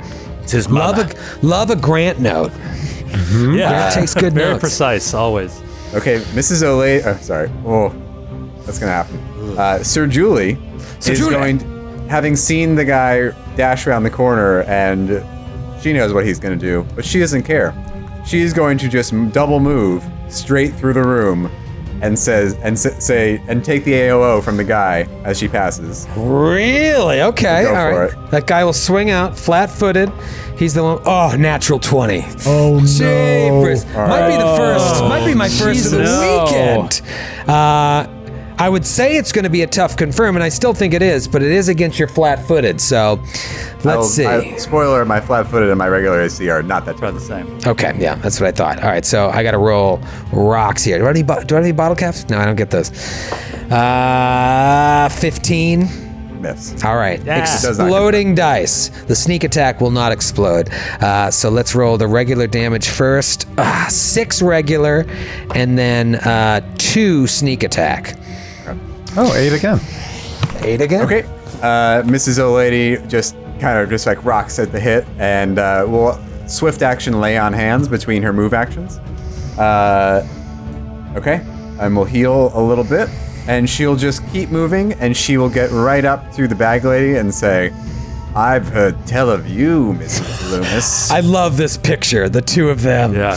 So perfect. 2 women who have completely different paths. that is fantastic that you just had that laying around. Is that Skid. Don't Throw Mama from the Train? It is, yeah. Oh my Clumsy poop, God. what'd you do that for? That is Light great. was sultry. Right. It's all coming back to me now. Too damn sultry in here.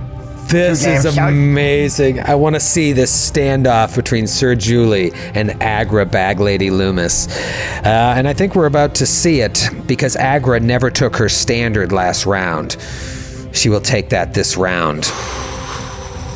Now that Sir Julie is right there. And what she tries to do is strangle you. Okay. She will attempt to grapple. It does not provoke an attack of opportunity because she has improved grapple. And she's just gonna, straight up try to wrap her hands around your neck. I think I got you, dude. 26. Yeah, you got me. Shit, dude. All right, so she's just out of here. and she just latches on. This is with when her the hands. two-handed weapon really bites you. Let's see. Whenever I you successfully grappled maintain, you can. You do have the but grapple at least as a condition. paladin, your escape artist is through the roof. Good job. Is that Kermit drinking the tea?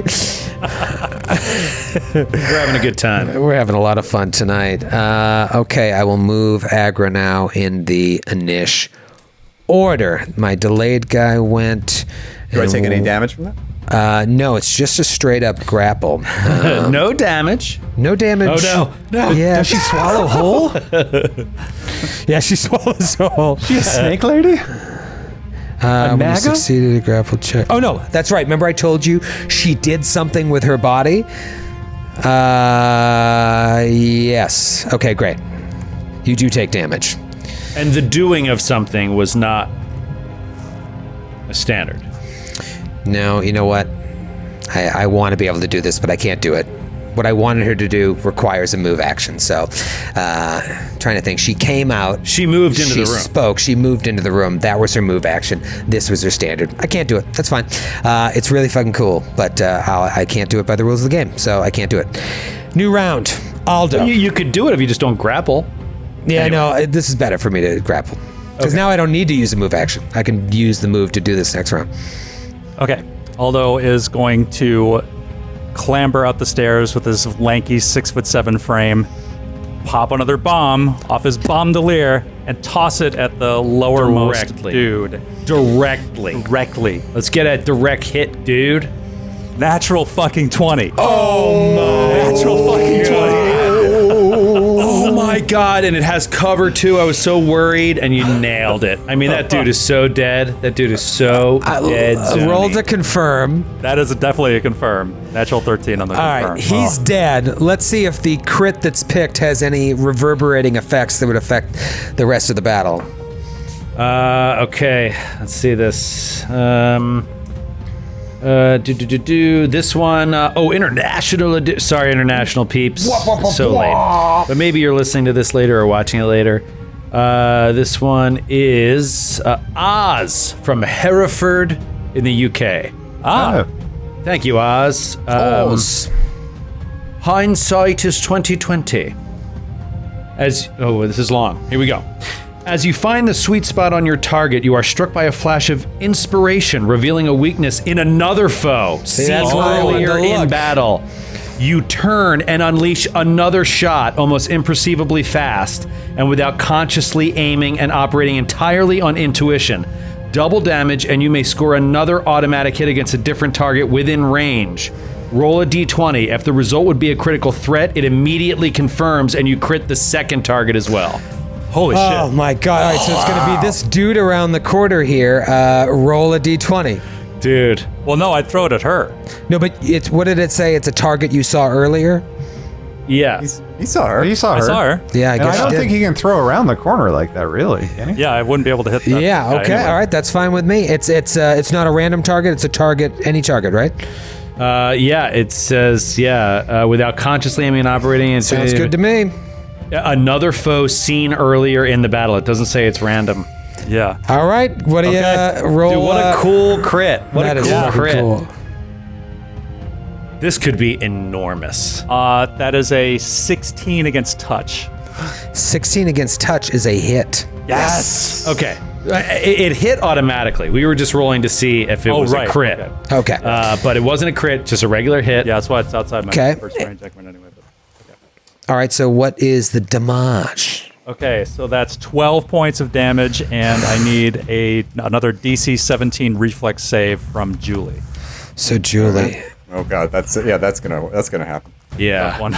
Brutal. I don't get it.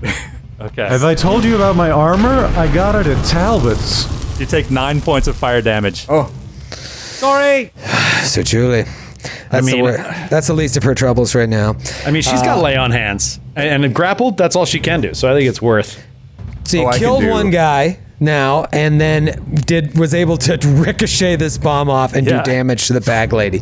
Huge turn, huge crit. Like a boomerang. Perfect. All right, so that was Aldo. It is now Atticus's turn.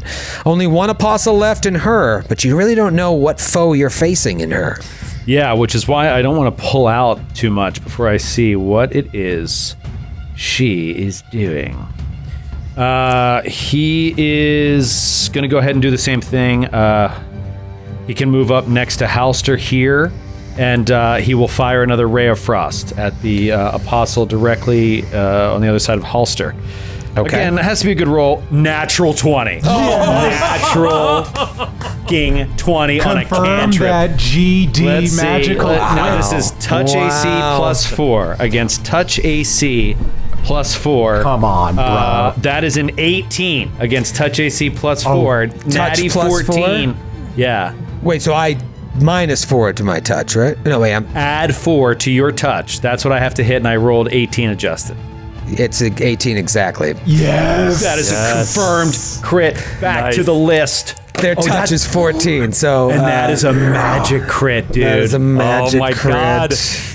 I don't even know the last time we saw a magic Oh, crit. it's gonna be. Back-to-back crits. Oh my God, come on. All right, here we go. Unbelievable. This one from, you'll like this kid, Garrett in Denver, Colorado. Hey, Garrett. Near Ascension. You cast your spell with such perfection that you nearly ascend to godhood and become ethereal with a brilliant flash of light. Double damage, and you are incorporeal for 1d3 rounds. Oh my God. Holy crap. That's cool. That is really cool. All right, the damage won't be that crazy. Max. Wow. 6 points of damage, of cold damage. I rolled a 5 and a 6 on 2d6, and I am going to be incorporeal for 1 round. Nice. That is unbelievable. Unbelievable. What was the damage? 6 points of cold damage. All right, so he's actually still up. That was the guy that hadn't been hit yet. He came into the fight late, but Halster has. He's been hit by him Halster. for 8. Yeah. Oh, he got hit, but he's still up. Yeah. Okay. He's on his last legs though, so Halster, you get a chance to take him out before he attacks you. Halster has to take him out because he wants to get into the fight, seeing Sir Julie get grappled like that. So he will swing out at this bad boy. Here it comes. Ooh, total of a 10 to hit. No good. And that crit wasn't enough to kill him, so he's going to take a swing at you, Halster. I didn't get to use my 5-foot step there, buddy. Please, I'm going to use my 5-foot step, and I'm also going to use a swift action to expend a use of fervor on myself, and I'm going to supercharge it with a blessing to do an additional 50% healing on myself. I heal myself for 3 points. No, 2 points. Very nice. All right, so what he's going to do then is he's going to move 5, 10, 15, 20, 25. He's going to come around so he doesn't provoke and get on the other side of you here, so that he gains some cover from this bomb-throwing maniac. And he's going to just swing out with that weird, broken, thick ruler against your flat-footed AC. 15 against flat. That is a miss. That is a big old Get miss. that crap Nice. out of here. Nice. Sir Julie, this crazed old woman has her incredibly powerful hands around your neck. You are grappled. What would you like to do? Okay. Sir Julie, as a free action, is going to drop her greatsword. Ting, ting, ting, ting, ting, ting. Unfortunately, there's a then- hole right there on the floor because of the shaking of the foundation. hole. It goes straight down into forever. She will then swift action smite evil on the bag lady, assuming she's evil. She's chaotic good. And then She's the hero this Will- asylum needs. Real anti-hero. we'll Yeah, from she her- was on her way to kill Xandalus when we interrupted her. She will then, with her one free hand, draw the cold iron dagger on her from her belt, and power attack, try to stab at the bag lady. Okay. That sounds good. That is a power attack on 20 to hit. 20's a hit. Yeah. Nice. And that's with all you have And the you're grapple. taking the grappled penalty and the everything. grapple penalty. Grapple penalty is on. Power attack was on. Jeepers, Julie's strong. But I have smite evil on, so that I guess. Oh, yeah. Nice, Counteracts. Nice. Nice. That was cracked die. Okay, so that is going to be 11 points of damage. So she's like stabs her in the abdomen over and over again with the dagger. Shipping her. Just shanking her. Yeah. You heard he got shipped? I shipped him. Where's that from? I don't know. I think you just Nobody made it remembers up. that? Oh, yeah, I don't know what you're talking I thought you said. It's Usual Suspects, about. right? Yeah. I already got shipped. Yeah, I just thought you should know that before we killed right. somebody in prison. Anyway, That really bombed, O'Brien. I really did. Now I'm Really going to did. kill Sir Julie. Not really, but I'm going to try. All right, so this is what she does. First thing she does is she uses a move action to do that thing that I was telling you she was going to do. It's really fucking cool. And she kind of resembles, I don't know, she feels so strong in the way she's holding you, but she starts to flow like water a little bit as she tries to maintain this grip around your neck. So first things first, going to try to maintain the grapple. 28 to maintain the grapple. Now a couple things are going to happen because of her particular build. You're going to take a lot of damage. First, you're going to take 4 points of damage. Then you're going to take another 4 points of damage. Then you're going to take, because of the strangle ability, her sneak attack damage as well, another 5 points of damage. That was a lot of damage. It was a lot of damage. Swift action, she closes her, she's got her fingers completely locked in around your neck now. And just, so that's 8 plus what I say, 5, 13 points of damage in one round. And that's her turn. I think I know what she is. What do you think? I think she's a brawler. She does have a level of brawler, yes. Wow. Great, you're good, man. It's because I have a Macho Man like homage built up somewhere for one of our games someday. And I was looking Macho Man brawler. Yeah. Dude, the amount of backup characters that are in the ether, like on the network, they're just floating around there in a non-space waiting to come out. Yeah, so I can tell you right now, she has this thing called martial flexibility, which allows her to use a move action to get a feat. And so the feat she took was Kraken style, which allows an extra 4 points of damage when you Did you say succeed on a Kraken grapple. style? Kraken style, yeah. Do you know how appropriate that is with the Cthulhu theme? Because a Kraken's a squid. That's amazing. I've had a little time to prepare. Yeah, so, and then the Strangler ability allows her as a swift action to do her sneak attack damage when she maintains a grapple as well. So that's really cool. Usually you maintain a grapple, you just do a little bit of damage. She does. Seeing that happen, Halster shouts out to the Atticus and Aldo, please take care of this fiend, this lesser fiend in front of me so that I can reach out and heal Julie next round. Try, mate. Julie. I'd rather you killed it first. Julie, you good on hit points? No. No. Oh, interesting. That's why I'm trying to rush over there. I took the AOO from that guy. That's right. And then she just did a whole bunch of damage. Yeah. Troy is notoriously unfamiliar with the hit points of characters. No idea. Yeah. Troy, what would you say a third level character has in hit points? I don't know. 60, 65? 60, 65. No, I would say on average, casters 21 or so, and then martial characters in the high 20s, a 28, maybe a 30 if you're Grant. I do have a 31. Okay. I have a 34, but I'm a paladin, so I have a D10. Yeah, I'm a D8 and I have a 31. Okay, all right. This is like, you know. You thought you were going to get a situation when someone asked Oprah how much a gallon of milk costs, and she's like, I don't know. I've never done shopping since I don't do 1985. shopping, so. All right. Let's move right along here. Agra had a good round. She deserves it. It's Aldo's turn. Aldo, you know Sir Julie got hit on her way to the back there when she bravely went after Agra Loomis. And now you see that Agra is on top of her, just choking the life out of her. Tough position. She's the only enemy left. What are you thinking? Yeah. Okay, so Aldo... But she's not the only enemy left, That's right? We still have the entirely false. apostle Yeah, in the front apostle. of Halster. Oh, I forgot he's still alive because you just he's still barely killed him. Oh, that's right. Oh, did you get hit by that bomb too, Julie? Yes. Yeah, That's the so other you thing. got I hit took by a a bomb, lot. I took 9 points of damage from the bomb. Yeah. I took that last combat. Whew. At 9. That hurts. It hurt. Especially since my lay on hands was like 2 points. Okay. Aldo... All right, he's just going to step up next to the other guy, the other minion guy, and pull out his sickle as he's doing it and take a hack at him while he's fighting Halster. I like it. That is a 15 to hit. 15 to hit. Hits exactly. Yes, dude. MVP. Pizzle. And that is 4 points of damage. That's enough to take him out.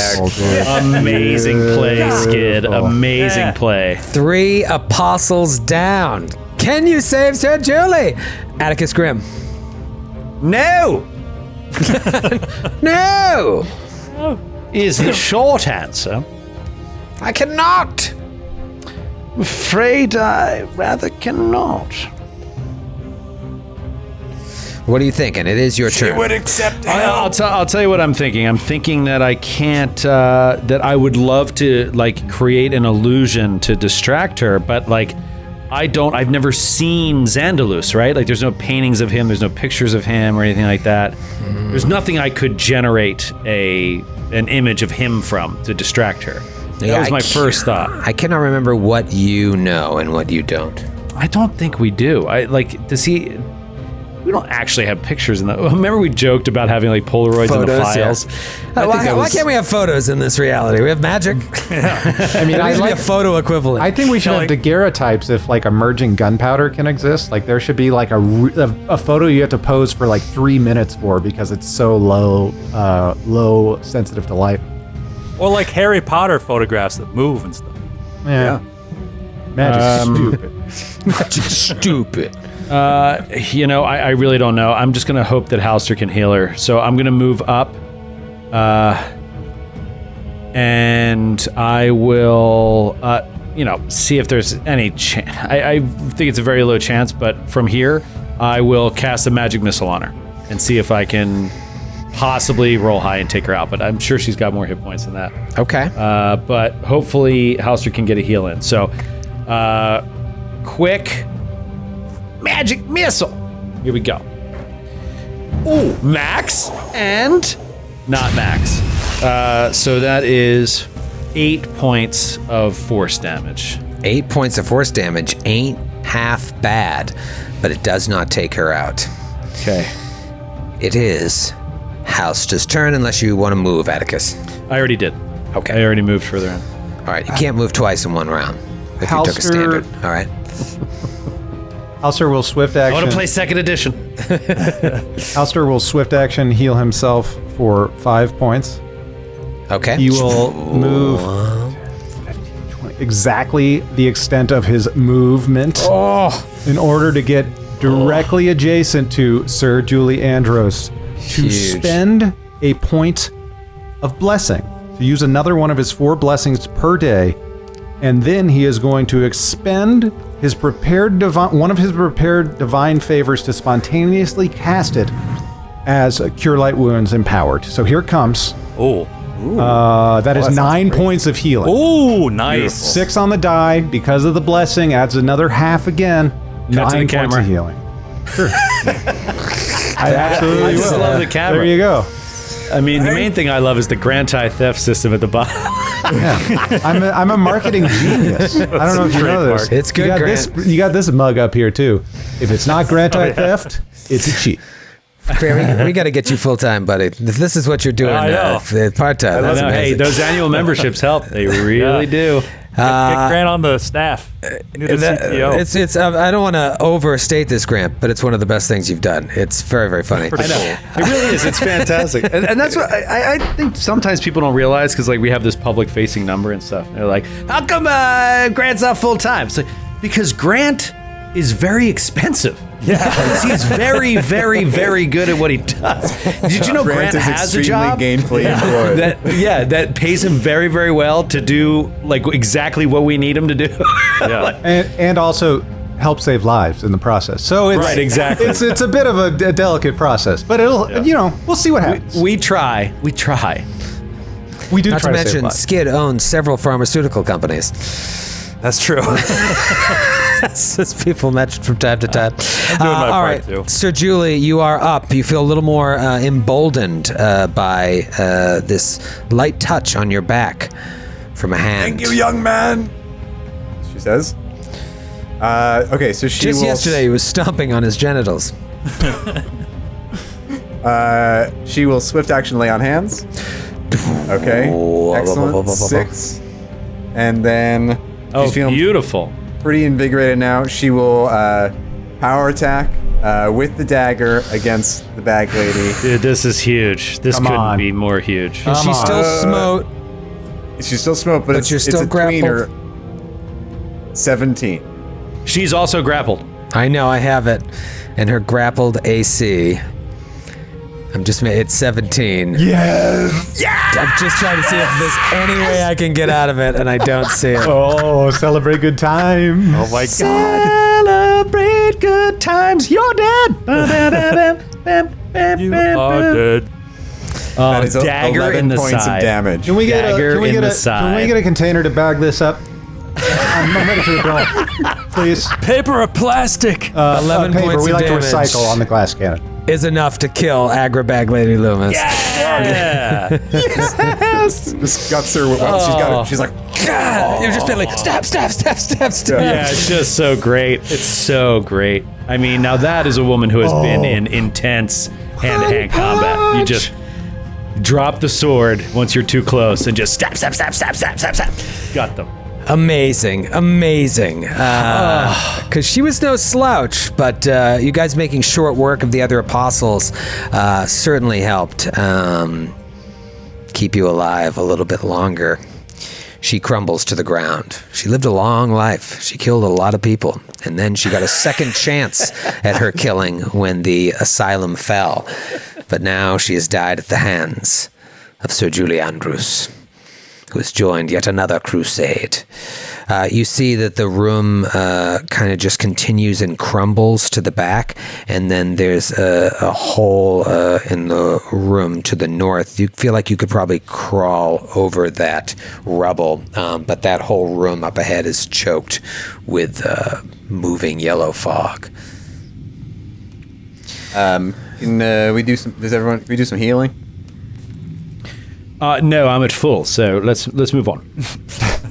Yes, I'm happy to spend another few charges off the wand. What is the bonus on a wand? +1?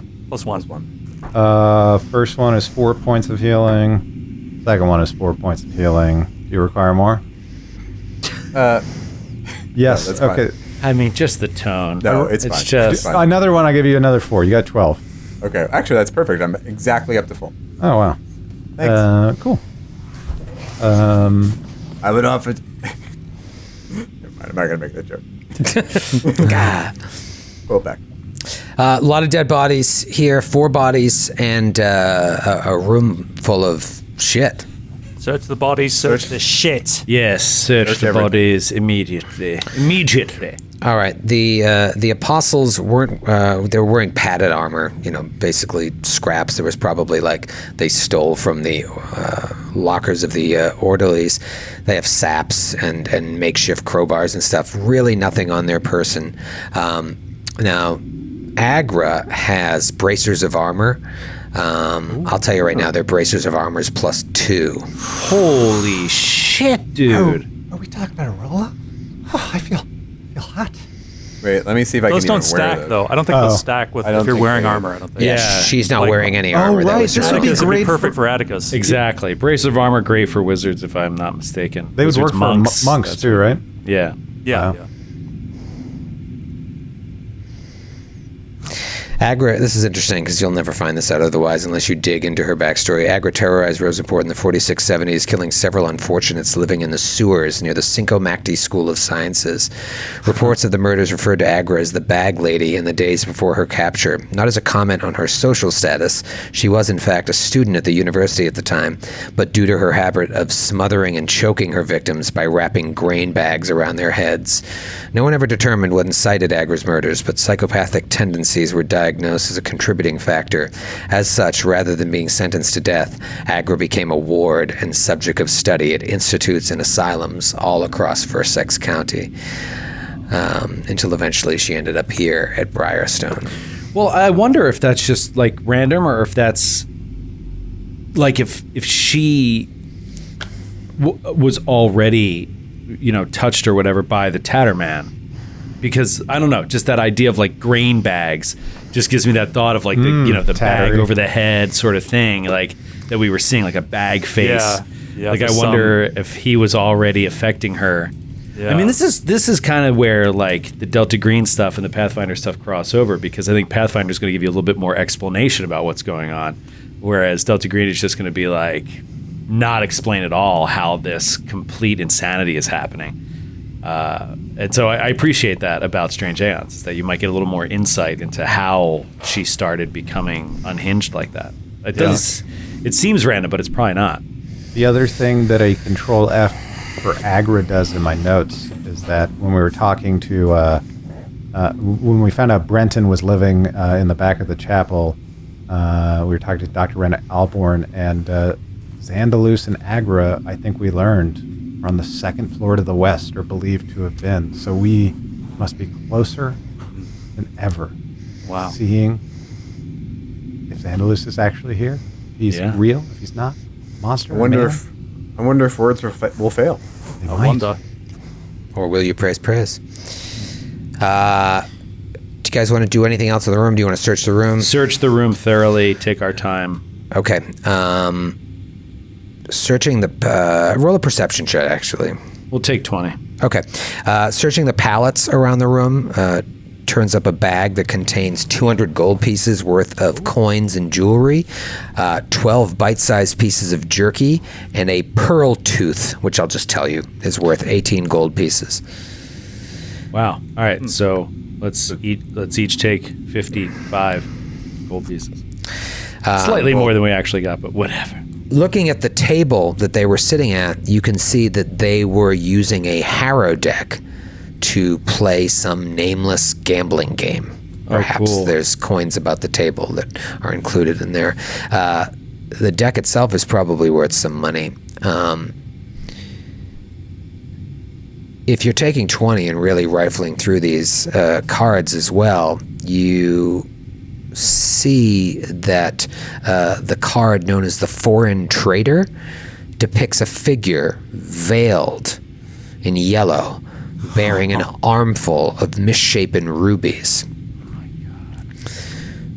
Skid, do you have anything to say? Is that the king in yellow? You look at the rubies. He was referring to the rubies. See, you probably got ripped off. You got to be careful when you're buying your synthetic rubies because if they come misshapen, that's on you. Like you have to do your research.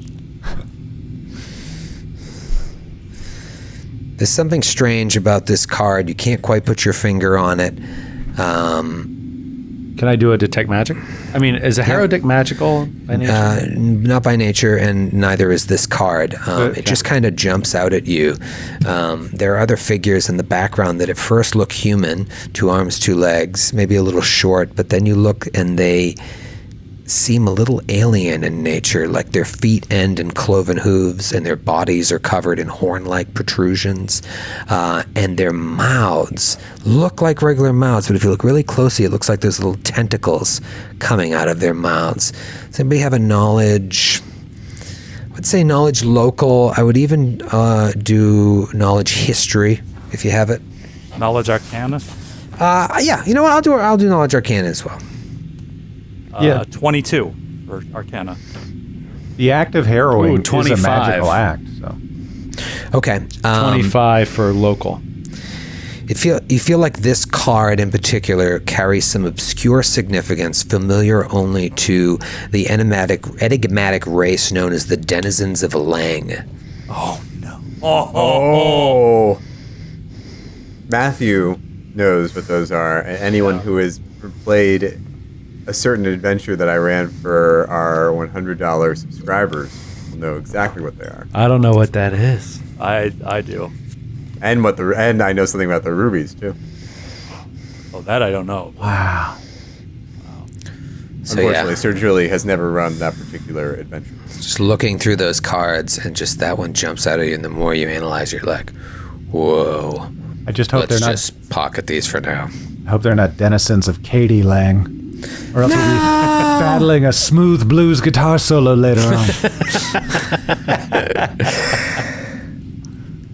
Looks like you could probably move to the left here at the west, or you could go to the north through the broken wall. It's much worse broken to the west. You're still going to have to climb over some rubble to the north. It's okay. So everybody's healed up, right? Mm-hmm. Yeah. I'm going to cast Mage Armor on myself, and then move wherever you guys want. So, Julie, what do your instincts tell you? Is it north or is it west? I have no instincts. These matter, young man. I defer to your judgment. My instinct says, chase him down now. You're strong. Let's go west. Okay. All right, place yourselves on the map to the west. I can smell him over there. Okay. All right, you move over to the west, and you're like climbing over this rubble, and you see that the wall opens up, heads to the north, but it also turns around on itself. So there's a good chance that whatever is left of the room or rooms or hallway or hallways up ahead may be all wide open. So that opening to the north there may just end up in the same place. Thick fog in the back of the room climbs towards the front. Oh, there's fog. More goddamn fog, so we can't see anything. Oh, all right. Let us continue. Okay. Continue forward. Yep. Continue. What is the light situation? Is it lit? It's lit. Okay. Oh, and Hauser is constantly casting light on his shield to lead the way. I took the aura off because it was getting annoying and like always clashing with the map. But excuse me, it is not lit. The room with the people playing cards, they had light. Up here, it's dark and choked with fog, so you're going to have to rely on Halster's light. And that's what you can see. I guess where Halster's standing there... I got the aura up now. You could probably... Yeah, you can see a little bit more. Yeah, but that's 20 feet of bright light and another 20 feet of dim light. But I guess you guys don't even have low light vision, so it doesn't matter. Okay. So it's 3 humans, right? 3 humans and rat folk. Turtles in a half shell. Turtle Shit, power man. to power. You guys really need that light. All right. It was very judgy, Joe. No, I'm just worried. Like if it could get bad if it. I think goes, that Rad Nose is starting to change his When personality. all other lights go out. Okay. What do you do? So is this rebel like blocking the way, or could we go straight north, or do we have to turn kind of? It's pretty treacherous, but you could, if you took your time, you could probably climb over it. If you move a little bit forward, you can probably see a little deeper into the room. Okay, so right when you get about there is when the room starts to really open up to you. And you see a couple of things. Let me reveal on the map, first of all. Oh, multiple Onerogens. Oh my god. Oh god, these You freaking see things. cracked pillars bent at broken angles supporting a sagging ceiling that looks like it's barely being held up. While most of the walls that are left look ready to fall apart, the northern wall, which you can barely trace through the fog, has completely gone away, creating a massive gap that's open to this strange weather beyond. Opposite it, so to your right, the wall that you could have walked through to the north, it's covered in parchment pages, covered in stark lines of coal and chalk. And you see, surrounded by this yellow mist, 2 Onerogens standing there, mouth agape, soundless, fog emanating out of their mouth and surrounding them. You don't know if the fog is coming from them or from the outside. It's all commingled. And then it's this wall here to the south that's covered in these chalk and coal drawings. What do you do? I take a look at the drawings, see if I can make them out. Okay. Do you want to move over there to get closer? Pause. I'm going to take the braces of armor +2, right? Yeah, sure. Go for it, buddy. Go for it. Okay. I mean, that gives me a wizard AC. Oh, no, it doesn't. Never mind. It doesn't stack with your mage armor. Yeah, it's going to be useless. But maybe if I get surprised, it wouldn't be so useless. But shit. Aldo, from where you're standing, you'd need to get closer. They start on this wall here in this kind of a broken pillar in front of you, if you wanted to examine them. I just take a step onto the rubble to the east and just kind of peek around with my head, peek around the pillar to get a look at the drawings. Yeah, so you peek around the corner, and they look like scenes of chalky mist, but in the mist, impossible, ominous shapes that seem to be, maybe it's just a trick of the eye, a trompe-l'oeil moving on the page. Meanwhile, the Onerigens just stand there, spewing yellow mist. The wall to the north, wide open. And these drawings continue all along this wall to the south here. Do we recognize the style of the artist? Excellent question. Yeah. Sir Julie Andrews does not. Does Aldo? Aldo thinks it may be Xandalus's work, or maybe what his work evolved into, because the stuff you looked at before may have been ominous and, to at least Eliage Lissandro, oddly prescient. They didn't look like they were moving. But again, it might just be the mist playing tricks with your mind.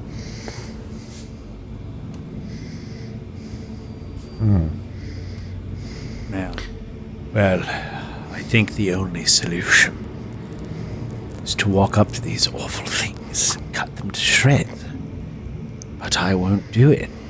I already did it once, and I'm utterly useless up next to them. But if they put you to sleep again, Halster, we're out of luck. Do you think you can withstand it?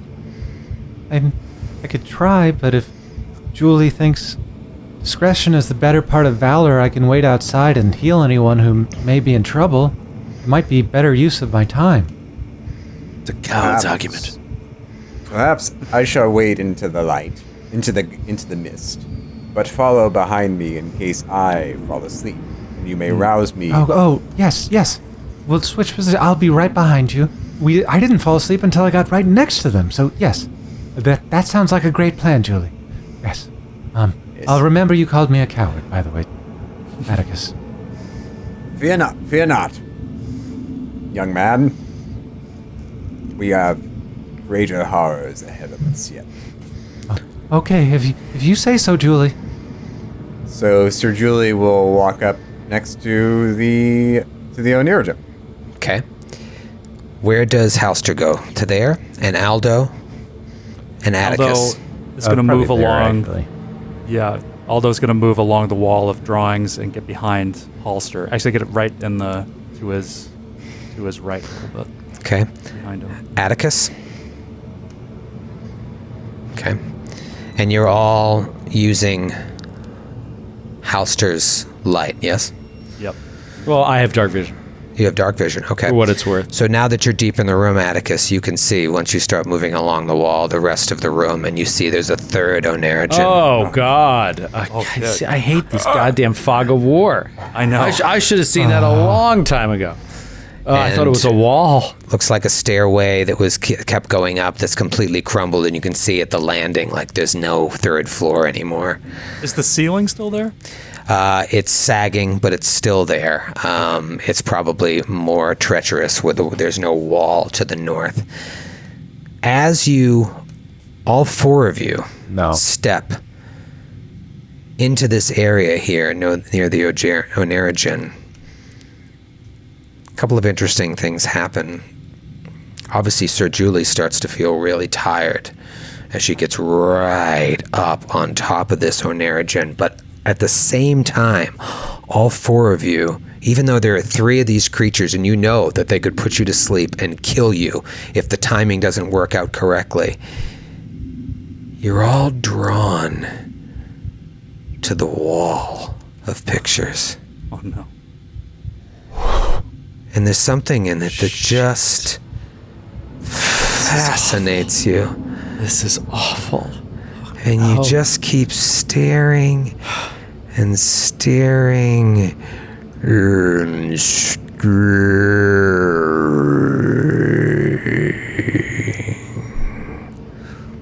blackout. We now see a dusty clapboard town in the middle of a red clay desert. A rusty windmill rotates lazily, emitting an occasional lonely creak. In the distance, a lone figure atop a rattling carriage drawn by a team of gaunt Bactrian camels. It slowly rambles towards the town, drawing the attention of milling townsfolk. It pulls into what must be the town square, startling a mob of odd, long-eared creatures and sending them hopping away into the brush. The man hops down, pulling a pair of latches on the side of the carriage, and we see the words, Doc Aldo's Marvelous Traveling Medicine Show, emblazoned in fanciful letters on the side. The wall swings aside, revealing a makeshift stage hidden within. The man, that we've come to know as Aldo Casimir, climbs atop it and clears his throat. Hear ye, good people of... He looks around for a signpost. Elizabeth's Hollow. A moment of your time, please, as I wish to draw your attention to a true miracle. A fantastic substance which has improved and lengthened lives around the globe, from Shanghai to Sheffield. That's it. Gather close. Don't be shy. A crowd of sunburned locals begin to gather, and he continues. The powers of this magnificent elixir are beyond hyperbole. It has been known to cure consumption, eliminate excess catarrh, even to inspire more spirited relations with the opposite sex. And he winks. Why? I have it on the best authority that our dear Queen herself did treat her much adored Prince Albert with this very tonic while he was in his sickbed. Prince Albert's dead, a sheepherder in the crowd volunteers. Only because he ran out. Had he the foresight to stockpile a sufficient supply, he might still be alive and well at his beloved Queen's side to this very day. He died in 1861. Did you sell him this stuff when you were 4? Ha ha ha ha ha. Chuckles from the crowd. Indeed not. Well observed, Mr. Andy. Mr. Andy. I commend you on your comprehensive knowledge of our monarchy. It is true, I was but a boy at the time.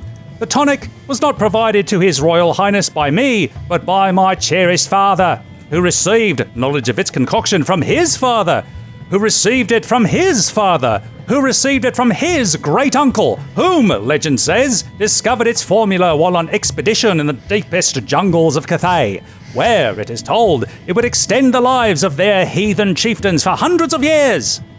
Now, I cannot swear that you will live as long as those ancient people, but I can promise that with but a daily spoonful of Professor Casimir's miraculous cure-all and general wellness tonic, you may well be alive to enjoy your great-great-grandchildren at play in... Looks around. That trough over there.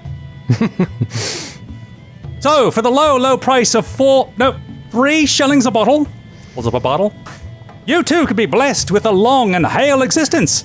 Now, at that moment, a group of redcoat soldiers emerge from the ramshackle town hall, and they move towards the crowd. I see your town has been graced by the presence of the Royal Army. Sweat beads on his upper lip. How fortunate. The officer shouts, Is your name Aldo Casimir? A low rumble of thunder is heard in the distance. No. It says Aldo there on your stagecoach, mate. Thank you, Andy. He steps forward. Gentlemen, I fear this is all just a tragic misunderstanding. Aldo Casimir, the officer continues, on authority of Queen Victoria's colonial government, I hereby place you under arrest on suspicion of the poisoning of Emily Braithwaite, only daughter of Major General Sir George Napier Braithwaite. The crowd murmurs as the soldiers make their way towards the stage. Oh, good sirs, Aldo backs away. If I might only be allowed to speak in my own defense, this would all... He suddenly grabs a clay pot from his shelf behind him and throws it into the crowd. It explodes in a cloud of orange smoke and blue sparks. Amid the sounds of coughing and retching, he leaps with astonishing quickness into the driver's seat of the coach, and with a pull of the lever, the stage doors slam shut. The camels bolt with a snap of the reins. All right, you old wizard. He peers into the satchel at his side, appearing to address a book called On the Conjunction of Worlds by O.A. Diggs. Let's hope you're a better geographer than a bloody chemist. The coach races off down a dirt road out of the town toward a darkening sky in the distance. And we will see you tomorrow night for the finale of Strange Aeons Book 1! Book 1 finale! We're finishing it tomorrow, sons of bitches. We're gonna do it. We love you guys. Bye, Thank you for everybody. hanging out. Good night. Good night.